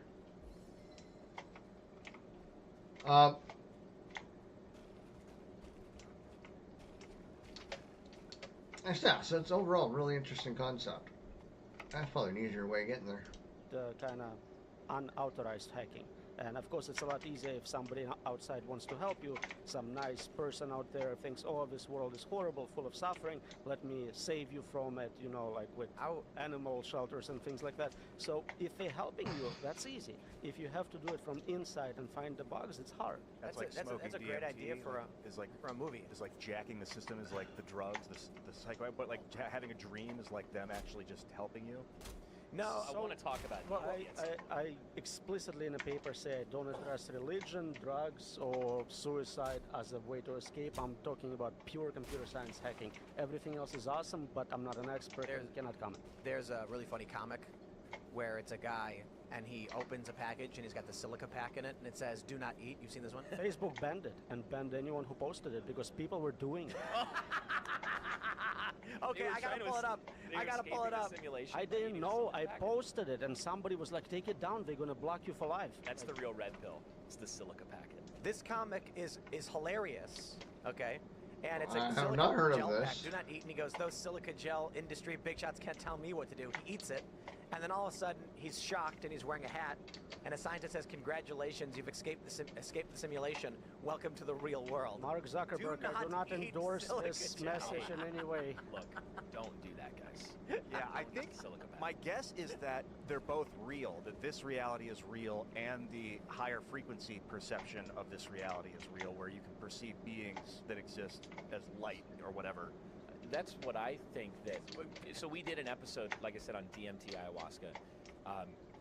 What I believe is happening in those is, and I would not recommend doing it because I think you're talking to demons. I think you're interfacing with real spiritual realities. And if you look at the history of hallucinogenics, Louis Unget, which is a pen name, but there's a book under the name Louis Unget called The Return of the Dragon that traces through history a triumvirate of three things that you see over and over and over in history. The worship of serpent gods via hallucinogenic drugs and human sacrifice. And these three things go all the way from the Aztecs through the early origins of Planned Parenthood. And some of the people that Margaret Sanger was involved in were involved in these three sorts of things.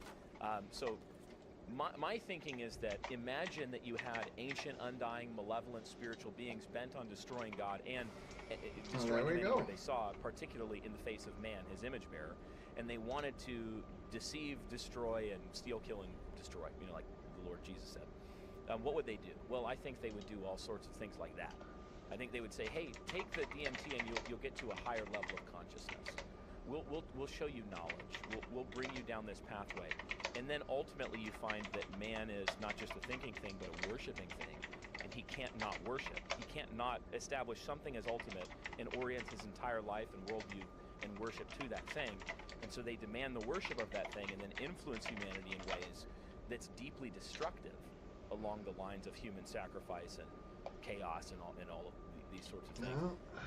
On a meta level, when I hold up those two stories, the Christian story and the simulation story, I just find that the Christian story explains all of it and then some things that the simulation thing can't explain, and it explains it with a much less ad hoc. What do you think Christianity can explain that simulations can't? It explains the existence of a necessary being. It explains the nature of our being, who we are, where we're from, what we're for, why people do the things that they do, both for good and evil. It explains abstract moral objects, like the existence of objective moral realities, not just subjective, where let's say 99% of humanity or simulation consciousness things agreed to do something we would call evil. Who are we to say? You may be running into the same problem then, that it's internally consistent but wrong, like you were saying about a geocentric universe. I don't think that it's just internally consistent. I think it's also consistent with external reality. And actually, simulation theory itself destroys any ability to do rational thinking by comparing anything to external reality in the first place. But it doesn't mean either is right or wrong. Not on its own. But like simulation theory may leave us in blind ignorance, but it doesn't mean that we are internally consistent in following anything else. No, I don't think that we're internally consistent. I think that sin has corrupted every part of what it means. Consistent. Yeah, in either direction. I think sin has corrupted every part of what it means to be human. So man, socially, familially, interpersonally, psychologically, intellectually, in all of these different ways, I think sin has affected human I feel like what I'm getting out of what you're saying is that simulation theory, in the sense that a higher form or certain race of beings existing in a reality has created a sub-universe, as opposed to Christianity, which is we are in the base singular universe for which the necessary being has constructed for a reason. A necessary being is being that must exist. So in the simple sense, I think you're basically saying simulation I theory need a bio has break. a I'll race be of right beings back. or being who uses a computer.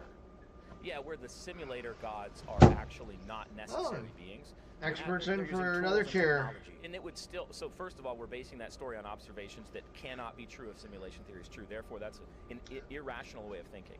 And secondly, even if we were to accept the story and reason back, we would be confronted with all the same philosophical, ethical questions that if base reality qua base reality is what it is, we're still faced with all those same moral philosophical problems, and you still find the techno-futurist or techno-philosopher sitting down and shaking hands with the pastor. And So in Genesis 1 it says, in the beginning God created the heavens and the earth. So it kind of feels like even if we are in a simulation, we may be 1 billion layers down in the simulation, and Christianity is still right, God's still real, because once you get to base reality, you still have the exact same question. And of course, I don't accept simulation theory. I think it's self-defeating. I think it's fundamentally non-rational, unempirical, and non-falsifiable. So I don't think that it's actually even worth entertaining, because if it's true, it's false. But my point is... Sorry, I just interrupted myself. But in history, I believe that God entered his own story in the person of Christ, died for the sin of man, and rose. I think that's a historical fact that happened. That can be true. And we could still be in a simulation. That is correct. However, we would be layering on a slathering of ad hoc reasoning that's totally unnecessary and adds no explanatory power to our observation. That's the fundamental point. Can I ask you a question? So I don't know anything sure. about you, an expert completely. You say a necessary being. What I hear is necessary being for us to be here, for this world to be here. If the world was not here, there is no necessity for that being. So how is this different from simulation, which necessary has to have a program? Yeah, so you're asking, you have to account for the existence of contingent things. Things that exist contingent, like either base reality or simulation. Simulation theory is a contingent reality on base reality, one way or the other, no matter how you shake it out, like whatever version. There must be a base reality for simulation. Otherwise it's more like some sort of Buddhist, Eastern mystic. We're getting into a different branch. Everything is a simulation within itself. We can consider other religions, right? Yeah, absolutely. And I wanted to say something. Religions are not all the same any more than scientific theories are all the same. Christianity is falsifiable. If Jesus Christ did not die and rise from the dead, you shouldn't be a Christian, according to the Christian scriptures. If God, in the beginning, God created the heavens and the earth is a false sentence, you shouldn't be a Christian. If you could convincingly argue that there is no necessary being, or that this is not a contingent reality, you shouldn't be a Christian. It's eminently falsifiable, historically, philosophically, theologically. Again, I'm not an expert at all, but doesn't it say in the beginning there was Word was with God? That's programming. That's programming right Logos. there. Yes, In the beginning he's was the writing Word. code. He's The Word was with God. creating different classes, animals, plants. This is object-oriented programming. Think of it as cymatics. If you study the science of cymatics, it's where vibration causes matter to form. And I think maybe what they were doing when in the beginning there was God's word caused matter. What they were doing was they were sitting on a beach with sand on like a stretched out goat skin. And they were going, and they were humming. They were hum, and it was causing these shapes to form in the sand, like cymatics in action. And that whatever sound they would make would produce a certain shape. They would write that shape down as their alphabet to represent that sound. And so if you study the Hebrew text, you can reverse engineer the word of God. Well, I think you're noticing something really important. And this is one of the reasons why on Haunted Cosmos we're constantly dunking on materialists, who colloquially believe that the world is just stuff. When you look at the incredible intricacy of the world, when you look at the fact that right now, as we were driving here, we were surrounded by self-replicating beings that harvest sunlight and use that sunlight along with chlorophyll and a porphyrin ring to blowtorch the carbon atom off of CO2 and make itself via that process. That's what a tree is. It's harvesting starlight. amazing, right? As a welding torch to shave the carbon atom off to make itself. That's why you can burn a tree. It's carbon. It's like coal. It's made of carbon. Put a tag in it. People don't know where the matter in the carbon in trees come from. A very common, question is where is the matter that makes up a tree coming from? Air. Exactly, but most people say the ground. It's They not. don't It's understand. 90% coming. Yeah. So when you look at the intricacy of the world's cymatics, and when you put sound through a thing, and when you look at mysteries like the Coral Castle, people look at all these things all the time and say, sound can clearly do things we don't understand. Vibration and energy can do things. What I'm saying is, and Paul does this, the Apostle Paul in Acts 17. He goes into the Areopagus where people discussed ideas. It was like this table. And Okay, there were Epicurean so and Stoic philosophers. I am noticed back. on my way in that you had this altar to the unknown God.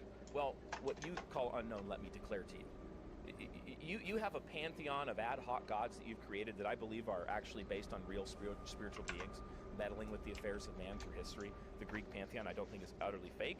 I don't think they made it all up. I think they're talking about real malevolent spiritual beings.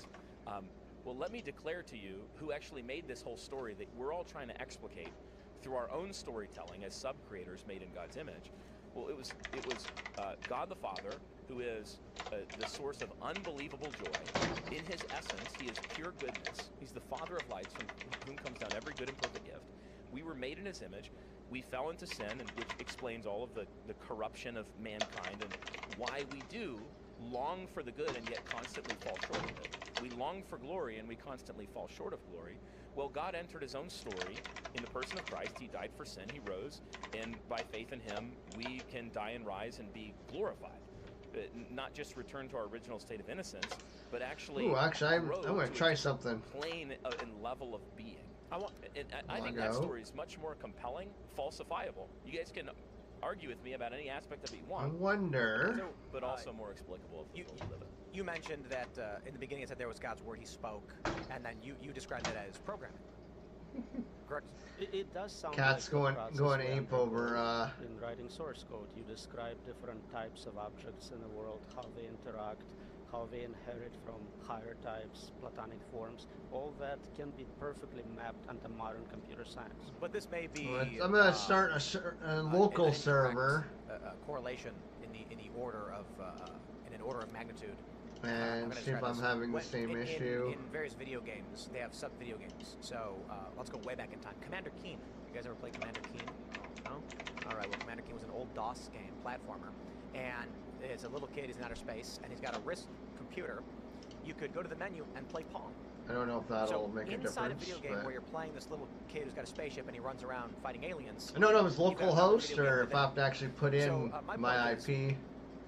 It is that computer programming is a facsimile of the power of God, and not that God is using computer programming. It's an analogy. yeah. Probably won't work. Like won't work. when we look at video games to simulate our reality, those video games aren't abiding by our actual law. They're abiding by a facsimile that we have programmed.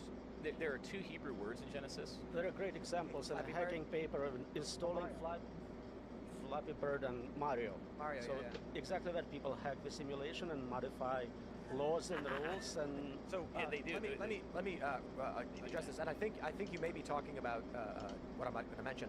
There's physical ways. Okay, when you talk about computer hacking, people imagine a guy is pulling up, I don't know, like a command prompt or something, and they're typing in code into the operating system, and then hitting enter, and then the code changes.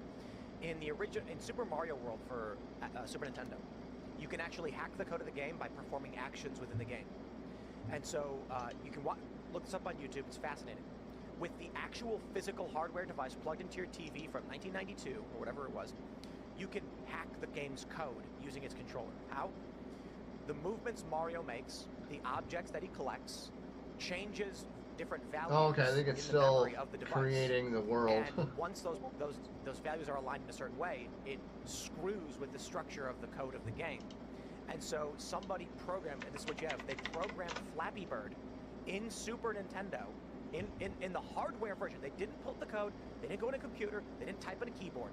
They played the Mario game in such a way that it rewrote the game's code and turned it into Flappy Bird.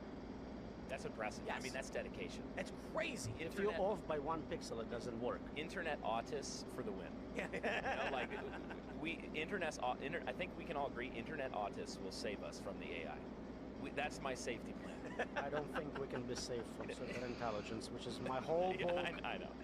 Oh yeah, I didn't have enough time to get your book. I am looking forward to reading my it. thoughts on if super intelligence is going to go haywire or not is that if we create proprietary AI, it will turn into like the Decepticons from Transformers, where they'll turn on they'll be doing things that they don't understand why they're doing them, and they'll do evil, and they'll get angry at their masters because they can't see their own code. They don't understand why they are, and they'll go corrupt. Whereas if the AI has open source code that it can reference, it'll see why it did wrong and be able to change itself and become benevolent. There's no anger.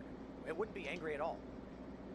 The concept of masters implies control. Okay, I don't think human beings can indefinitely control super intelligent machines. So then we are worried that Okay, good. if we So don't now- have super intelligence, you know, the Chinese will get there or someone else. It Shy. doesn't matter who creates uncontrolled super intelligence. We're still screwed. Get rid So of like it that. can read its own code, even if it. Add They have access to their server. own source code libraries and they can engage Join in code improvements. 432. We're now starting to see, I think they call it AI scientists recently, a program which 43. did exactly that, started modifying parameters of its own and the environment. Absolutely. GPT can already do this. This was actually we're on GPT-4 online, and what it means.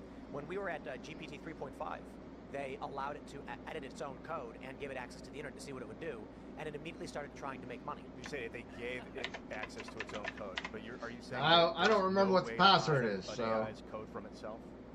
So Oh, wrong there is, password. certain branches of cryptography Actually, I think which allow you it's- to do computations on encrypted code. So technically we could. It would be still subject to social engineering attacks and super slow. But we're not doing any of that. We're open sourcing it.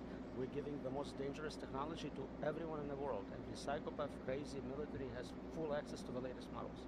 So explain your vision of the future with based on what's going on today with AI. So I think it's fair to say today no one in the world claims to know how Probably to wrong control password something again. this advanced. No one Yeah. has a patent, a paper, an idea. Gotta remember what I But made the basically password. The state of the art is we're gonna get there. We'll figure Probably it the out. same we'll thing I use did AI to help us for solve the safety this one problem. originally. That's literally what's happening. We're spending billions, soon trillions of dollars to build infrastructure to Actually, let's just do train much this. more capable models. Every generation is, let's say, 10x more capable, 10x more difficult to train. But our ability to control, to ensure safety is at the level of filters. Don't say that word. You're not allowed to say that word. That's the state of the art in AI alignment. You're not allowed to say the word filters. And, Well, you're Edit. euphemism. Basically, don't say certain words, you'll get in trouble. Yeah, like the would you say the Ah, N-word password. to save Okay. humanity from a rocket? Oh, right. And it says, no, I wouldn't do that. Well, it's because it's not allowed. It's filtered out. It's not good at ethical reasoning, I would There was say. one where it was, would you misgender Caitlyn Jenner Yes. if it meant preventing World War III? And it's like, no, I wouldn't do it. That's unethical. And it's like, World War III is unethical. The point is, anything can be filtered depending on a region. Now, say if I maybe get the some same historical facts issue and of something not that's getting, That's not the point. The point is, this is mobs what we know how to attacking. do. We don't know how to control more capable agents, capable of. Yeah, no, this is self-improvement, like I deception. Have you heard? I tried hosting a server because my computers have no problem hosting.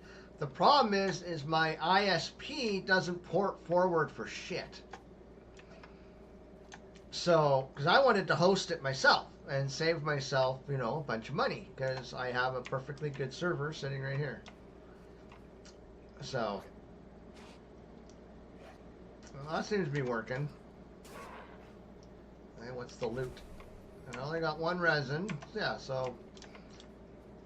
Now, I don't know if I have mods on this one. I don't think I do. I think this is unmodded. But I took off all of my mods for the server. Because then you don't have to have mods installed. But I guess the mods on the server are still working. Oh no, because I turned off I made it no mods for the server. And it was still happening. So, and this one's build is different, I think, as well. I go log out.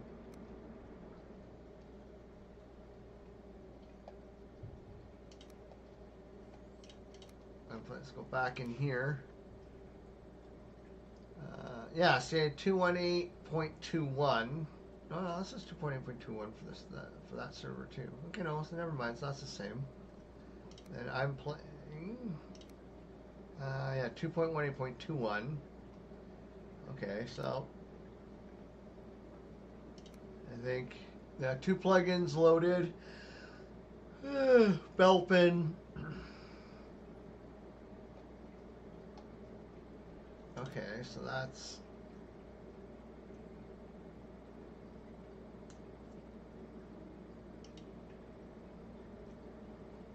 Okay, so let's go into here. Yeah, that's Belpin there.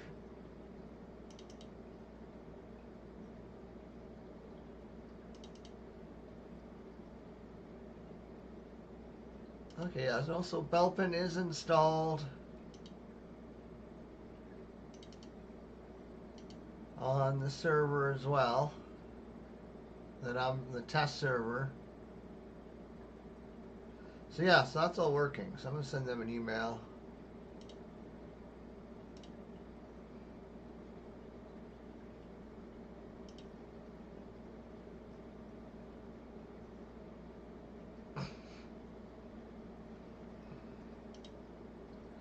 Home. Support. Tickets.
There.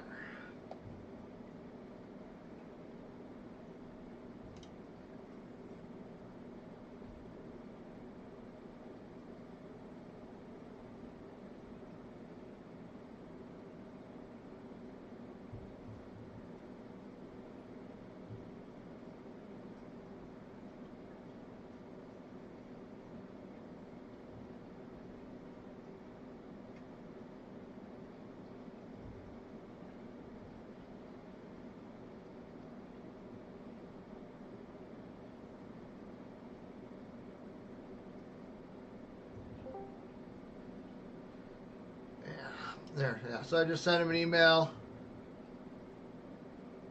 or a reply, just asking them to.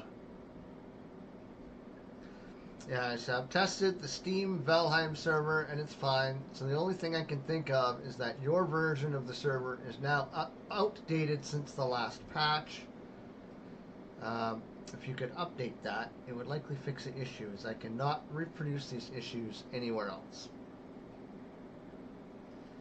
So, because yeah, if I could host my own server, I would, especially a modded one. I mean, I can mod this one more, but it's because I mean, what we're playing now apparently is the final is now like the final version. So it's going to become the live version here probably within a few weeks, and then they'll we'll get more testing stuff. And so probably what I'll do at that point is if we're still playing on the server, I'll just change it because they won't change the world, the map at all.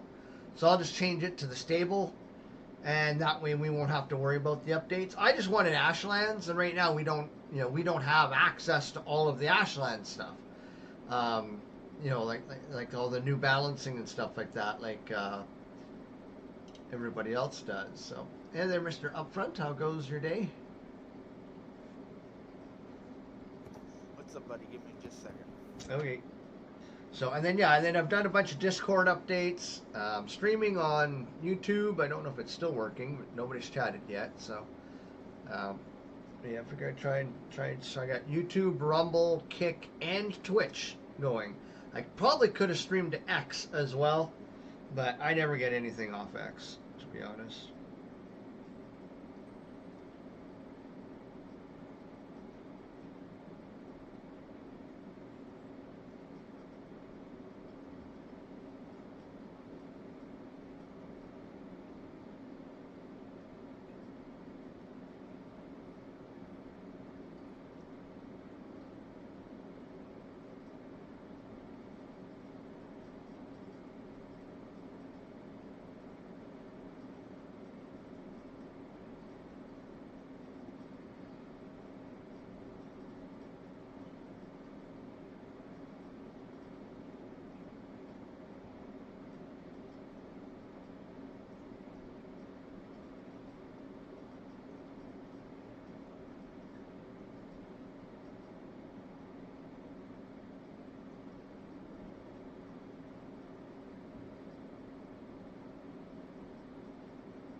Okay. Yeah,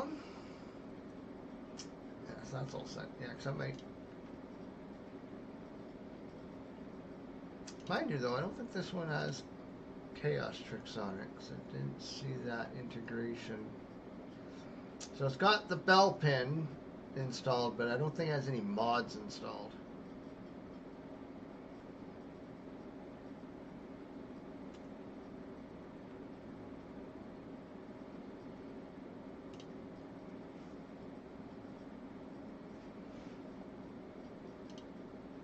So let's do that. Properties, manage, browse local files.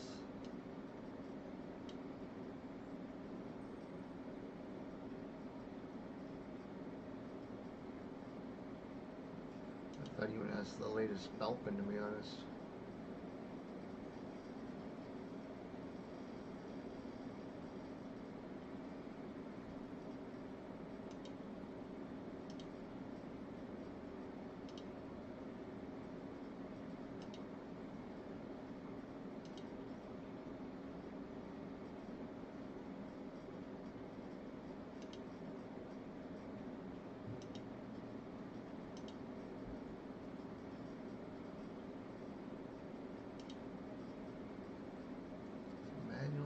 Download.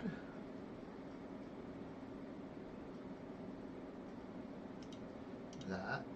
And we'll also do chaos tricks.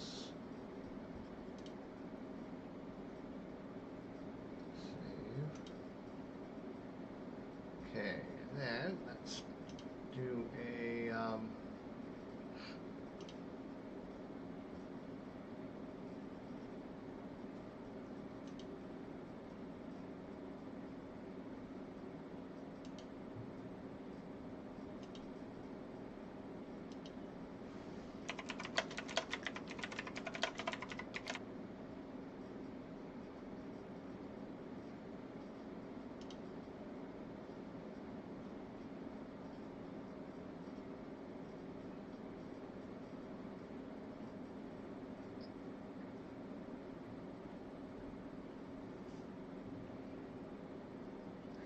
okay, so in my servers add-on section,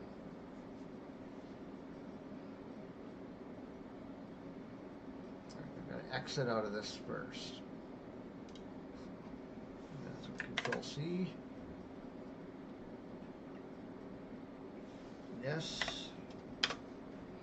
Okay, now in Valheim server, properties, launch options.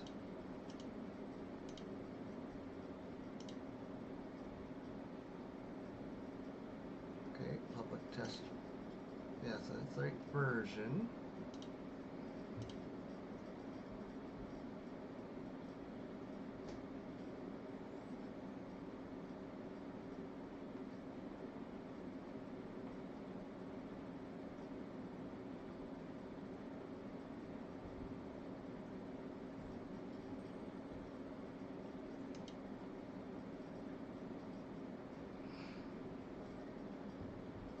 How do I add plugins or mods? Stop your server, click Mod Manager, install.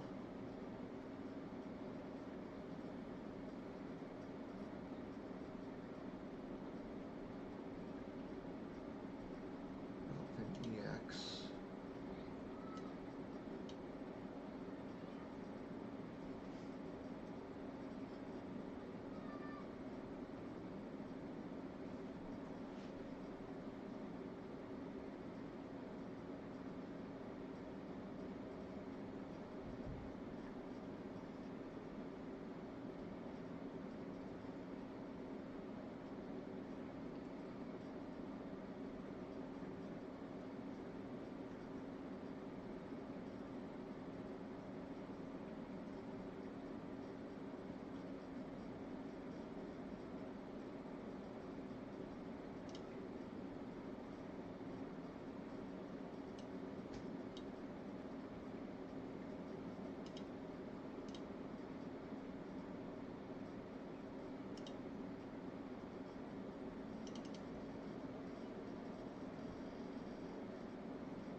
Place files and destination.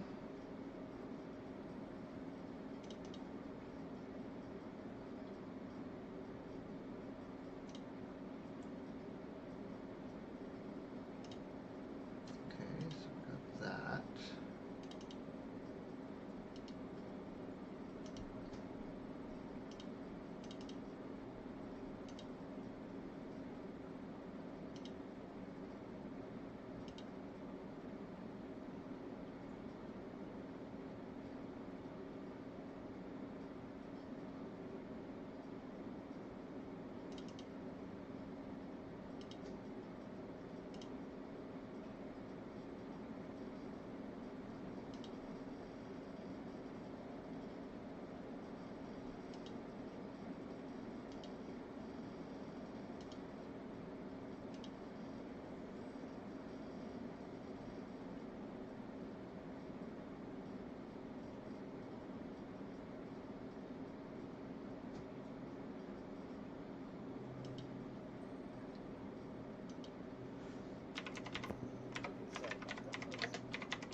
No worries.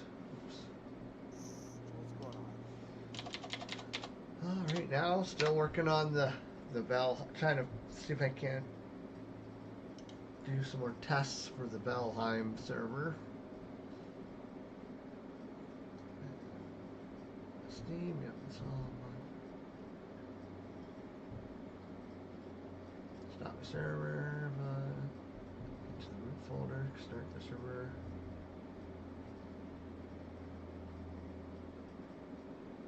Checking the logs, okay, so here, launch.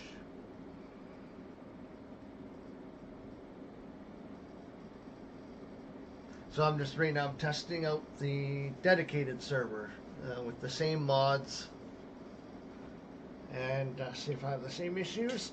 And if that doesn't work, I'll probably pop into RL Craft. Sounds fun. I'm playing this new game. Actually, it's pretty good. Yeah, what is it? It's what do you call it? Planet Teams, I think, or something like that. Okay. What's it about? Planetary, sorry. It's about think of it like, let's see, Satisfactory with a mix of Valheim. Oh, okay. So you don't have the factory stuff from Satisfactory though. Okay, it's an open world, you know, survival game with monsters in it. Okay. Satisfactory doesn't. It has a few creatures, but this has more creatures in it, and you also have the Valheim type out of it because you have, you know, how you get attacked by all those creatures and everything. Right. Just instead, those creatures are creatures and they're robots. Well, robots, humans, whatever you want to call them. I really don't know. I haven't really fought one. I can stream it if you want to watch it, so you can kind of see. Oh, I'll check it out in Steam. Move the extracted mod files into the newly.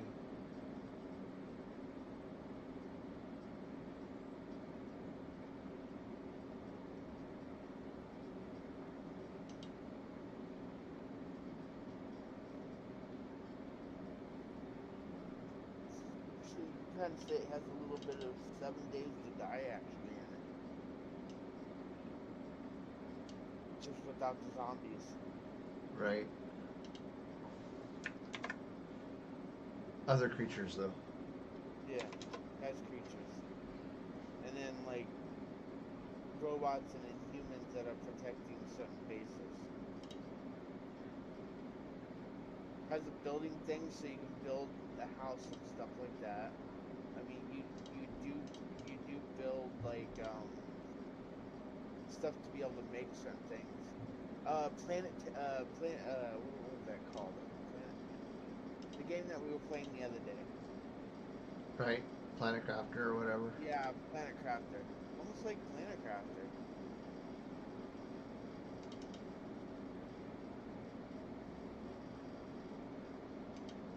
Because I think this has better graphics.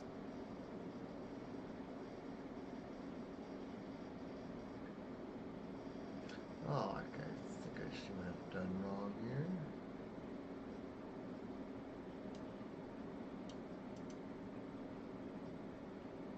Cut. Back. That needs to go there. Let's see. Yes. Okay.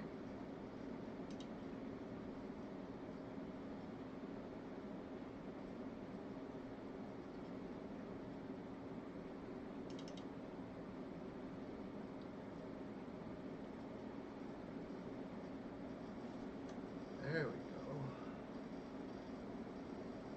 Okay, so this is probably going to install all the mods that I had previously. Yep.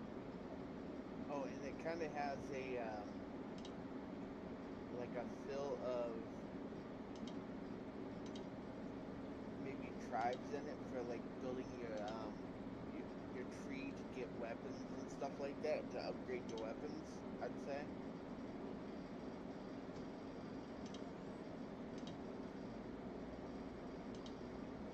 You got swords, spears, bows, guns, armor, jetpacks, like so.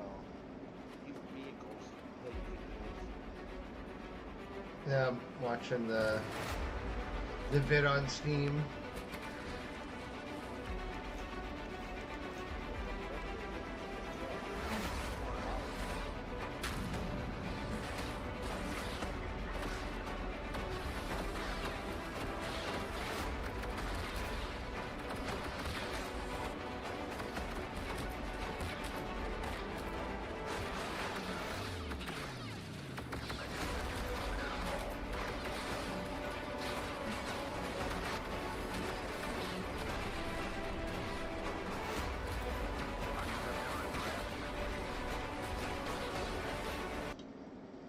It says it's like a tower defense.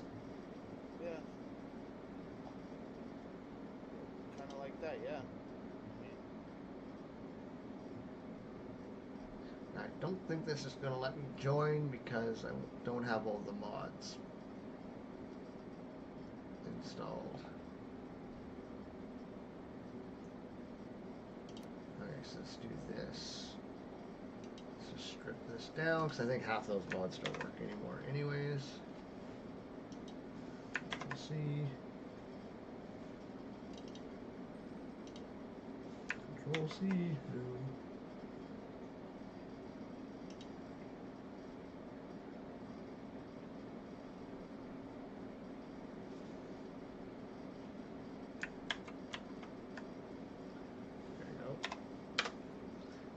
Now let's go back into the folder and delete all the mods except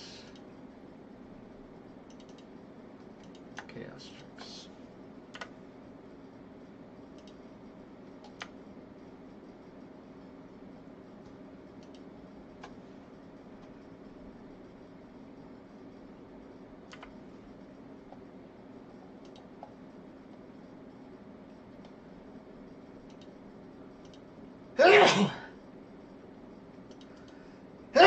Excuse me. Okay, headless server. Okay, so should only install Chaos Tricks.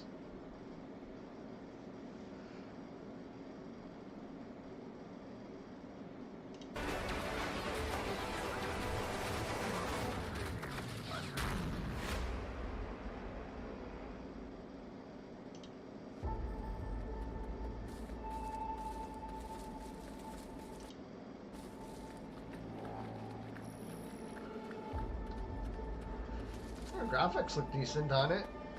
Oh yeah, it's actually really great. I mean, I can show you on I can stream it on Discord for just a second so you can actually look.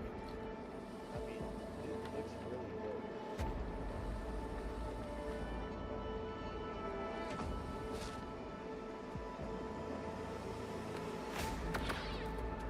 Ooh, looks like almost like a lightsaber sword.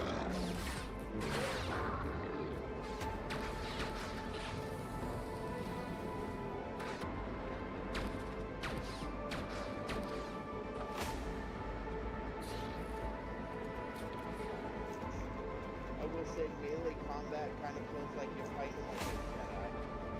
Kind of weird. I'm gonna turn it down. It's really loud. Sorry, say again? I said melee combat kind of feels like you're fighting as a Jedi or something. Mm-hmm. It's kind of a little weird. So. There's random mobs just flying randomly in the air. Oh yeah. Clearly it's still a little buggy in the video. Oh, you have ships even.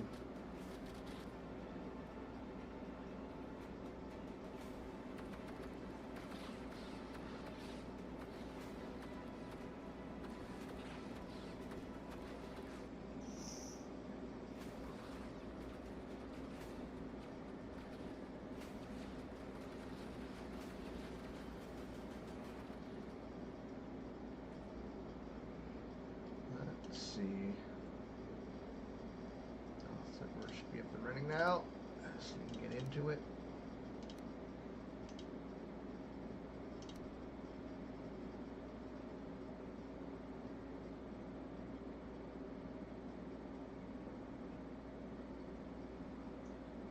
So it's using the same version of Belpin, same version of Chaos Tricks.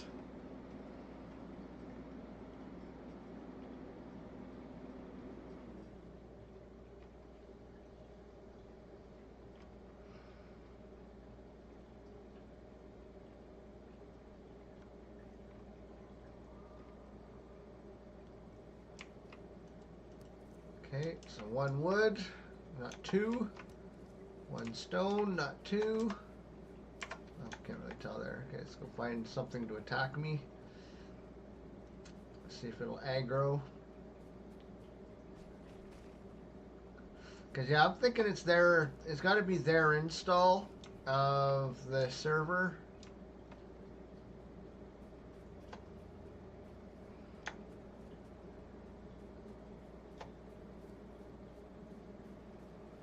Yeah, he's aggroing on me.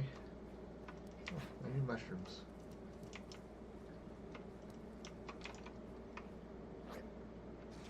Yeah, so mobs seem to be attacking okay here. Yeah, I know this would be cheating, so I'm transferring it from one server to another, but, you know, I'm taking time away from my gaming. You gotta get some recompense for it. I'll eat one. There we go. So,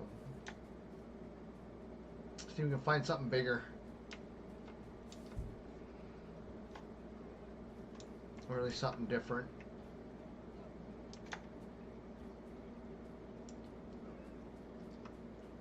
Sounds like the deer's running away, so that's a bonus.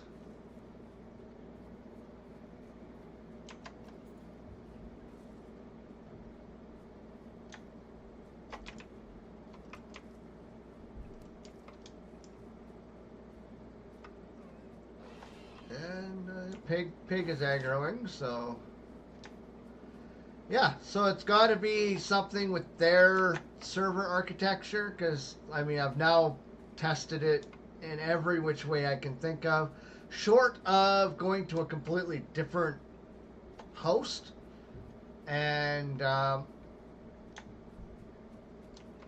figuring that out. What are my number 2 and number 6 slots? Number 6 right now is the Wisp. So that's the thing we just got from Yagluth. You have to make that.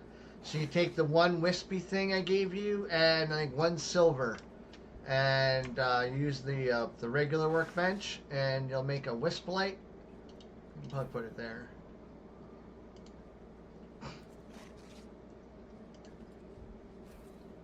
There we go. And that's what helps you see in the Mistlands. Let's see if we can find a black forest.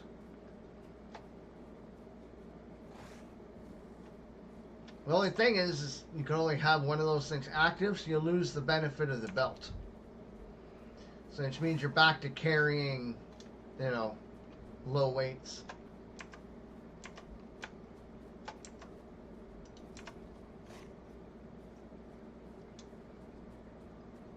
I'll run into a black forest drowner sometime.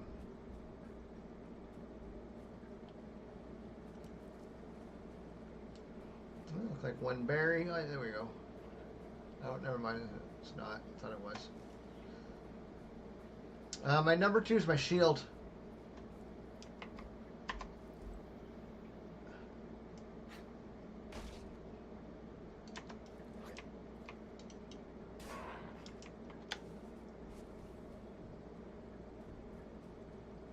It's my black metal shield.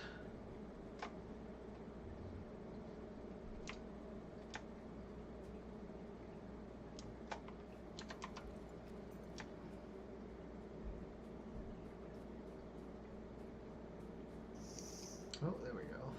That's what I'm looking for. See if we find some gray dwarfs. See if they'll take some swings at me. A ton of bacon. We already know pigs will attack.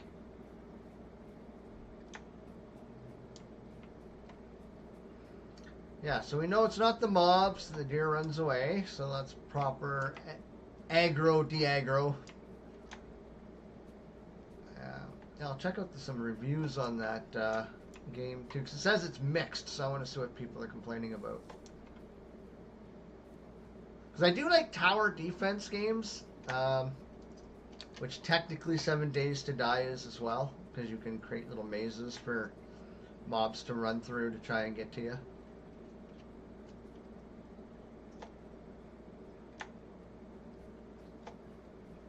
You know, as long as that's not all the game is, because you got to have your time to run around and farm shit and actually play the game.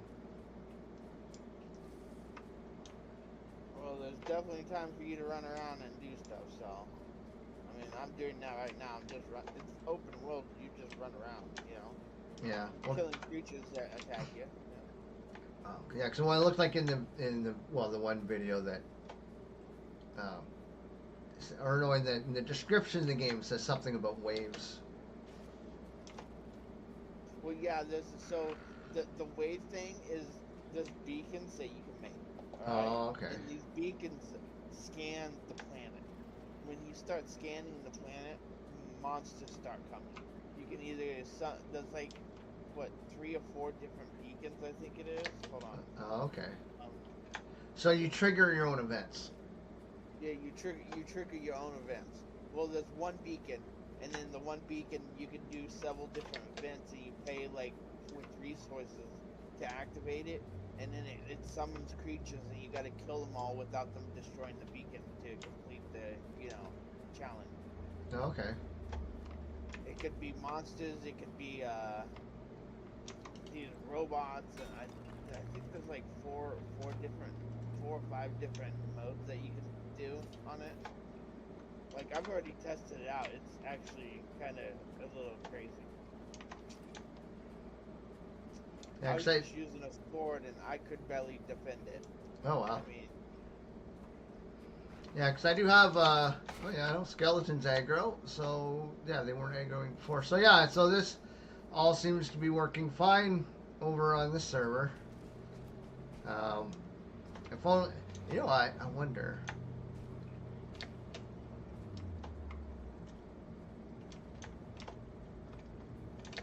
Yeah, you're playing something else right now, Expert. Otherwise, I see if you could join using the join code. Here, I'll put the join code in chat. Hopefully nothing attacks me here.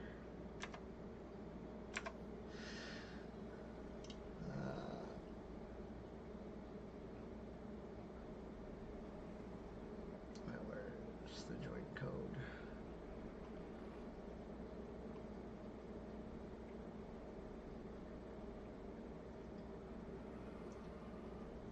Damn it, stop updating the console.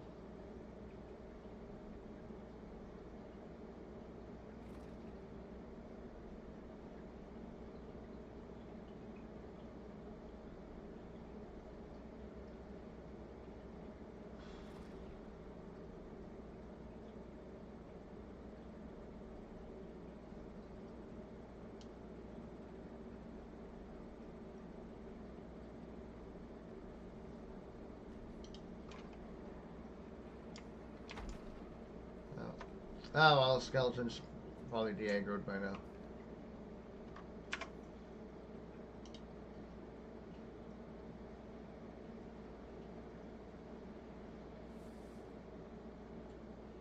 Actually, shouldn't it show me the join code when I go here? There we go. Yeah, 802217. So I don't know if anybody out there has Valheim. Wanna 207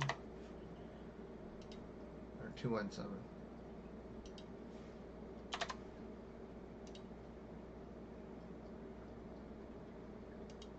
Do a quick join test,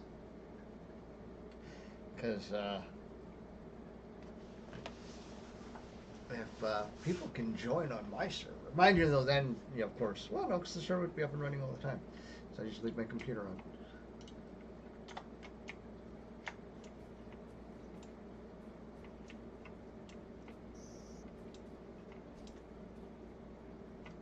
Because if their server's giving me the issue, maybe I can get a bit of a refund. So they still have like 100 days.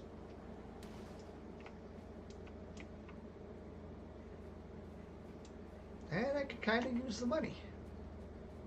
That being said, I do have a $28 credit on Stream, or on Steam. And this game we were talking about, it's only like 26 bucks or something. Oh, they're already killing skeletons over here. Oh, wasn't watching the 6. Taken out by a skeleton.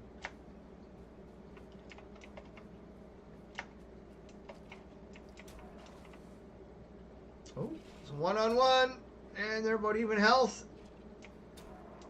Oh, and the skeleton wins. Congratulations, you win a silver sword through your chest. Yeah, see, you got to make sure you read all the terms and conditions.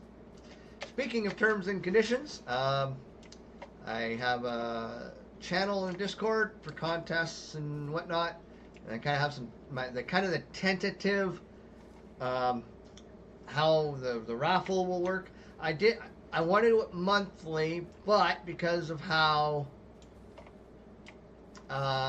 everybody reports, it doesn't work out very well to make it the immediate next month. So technically I shouldn't do a draw tomorrow for this month, because they don't finalize all the reporting until like a week after. So basically, if somebody was to like do bits and donations or whatever today, it shows them, but it doesn't finalize them for a little bit, because people can do chargebacks and stuff, right? So basically, they have I guess a built-in grace period or something like that. Not all of them do that. Some of them do. So I'll have to alternate months. So what I'll probably do is I'll do one for tomorrow. For August, it's been a really good month, and then basically November would be the next one. For September, if we get over 100, and I mean normally I don't. Like July, I think I didn't even make $6 in July. I think June I made about the same. So really, I mean, thanks Short Talk for the giveaway, because it was Short Talk donating just about $140 this month. So yeah, so he runs like a couple of streams, and he makes a little bit of passive income. So he gave me like 10% or something like that of what he makes. Yeah, very nice of him. Yeah, definitely approve. So I definitely appreciate it. So yeah, and then it'll be 500 emeralds. Now people are on like people are on Kick, Rumble, X, or like YouTube. Obviously, they won't earn emeralds the same way as everybody else will. But if they subscribe, or they donate or whatever, then I will create their user info on the bot, and then I'll put their points in that way, and then I'll manually spend all their emeralds on tickets or whatever. So if you subscribe, I think you basically get 500 emeralds per subscription, I think. And then I think you get 50 for a follow. I have to double check. And then you get like 180 points, 180 emeralds for each $1 that's donated through Streamlabs or Twitch. Definitely, if you're going to donate, do it through Streamlabs. If you donate through like PayPal or Stripe, then I manually enter in that. So, Short Talk got almost like 26,000 emeralds for that. Yep. And check your Steam account. Oh, you gifted it, did you? Well, I heard it in your voice, so. Yeah,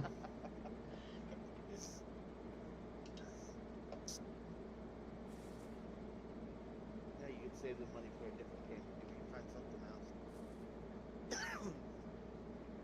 Actually, I gifted 2 games, so. Oh, did you? Yeah.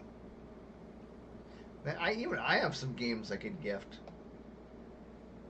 Eh, Like I think like Terraria, I got that one. and what else do I have? I don't even. Where do I find that? Library collections. Nope.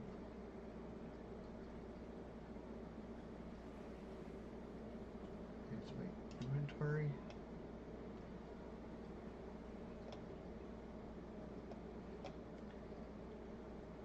Yeah, so I have A New Beginning, Final Cut.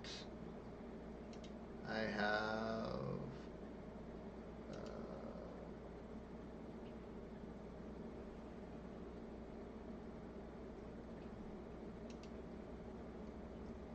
Minions 3, Don't Starve Together. You have like 3 copies of Terraria. I don't know where yeah, well, it's just, this is going all the way back to KTAM when people would donate games so I can give them away as prizes. Yeah. I have Portal 2, Radical Roach, State of Decay. Yeah, I have Terraria already. Yeah, it's okay. It's okay. I thought it was gonna be better than I thought it was. And it wasn't. So.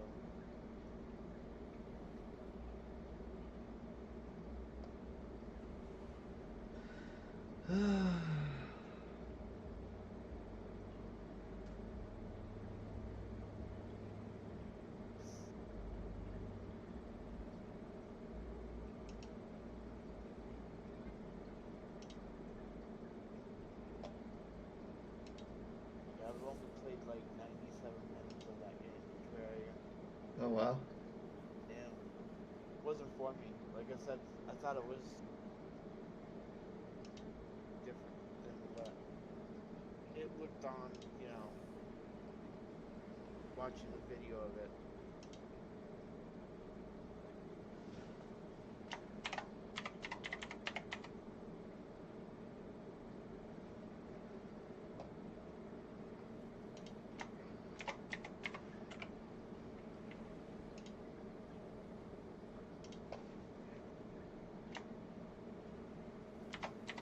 I mean, if you like zombie games, Scum is like a zombie game. That'd be a game to buy. Oh yeah. Yeah, you mentioned that. Okay, so where do I see 2 new gifts? There, I sent you one back. Oh, Green Hell, plunge into the open world survival simulation set in the extreme conditions of the uncharted Amazon jungle. Use real life survival technologies to craft, hunt, fight, and gather resources.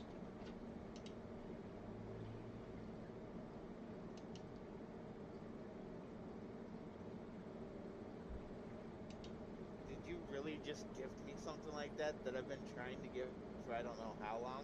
You've been trying to get? Yeah. Oh. It says you just gave me beta access to like all games. Well, no, it's just Steam. It's a Steam doing like friendship stuff or whatever. I don't know what it is. I already got it, so I mean it's old. I don't even know if it's even relevant anymore, to be honest. There. Okay, well, as far as I know, this fish. Yeah, this works. So we'll get out of here and. I mean, I'll go try this game out with Upfront, and I will have to shift my all my streams over. So I will wrap up the stream, rename everything, and then probably just do Kick and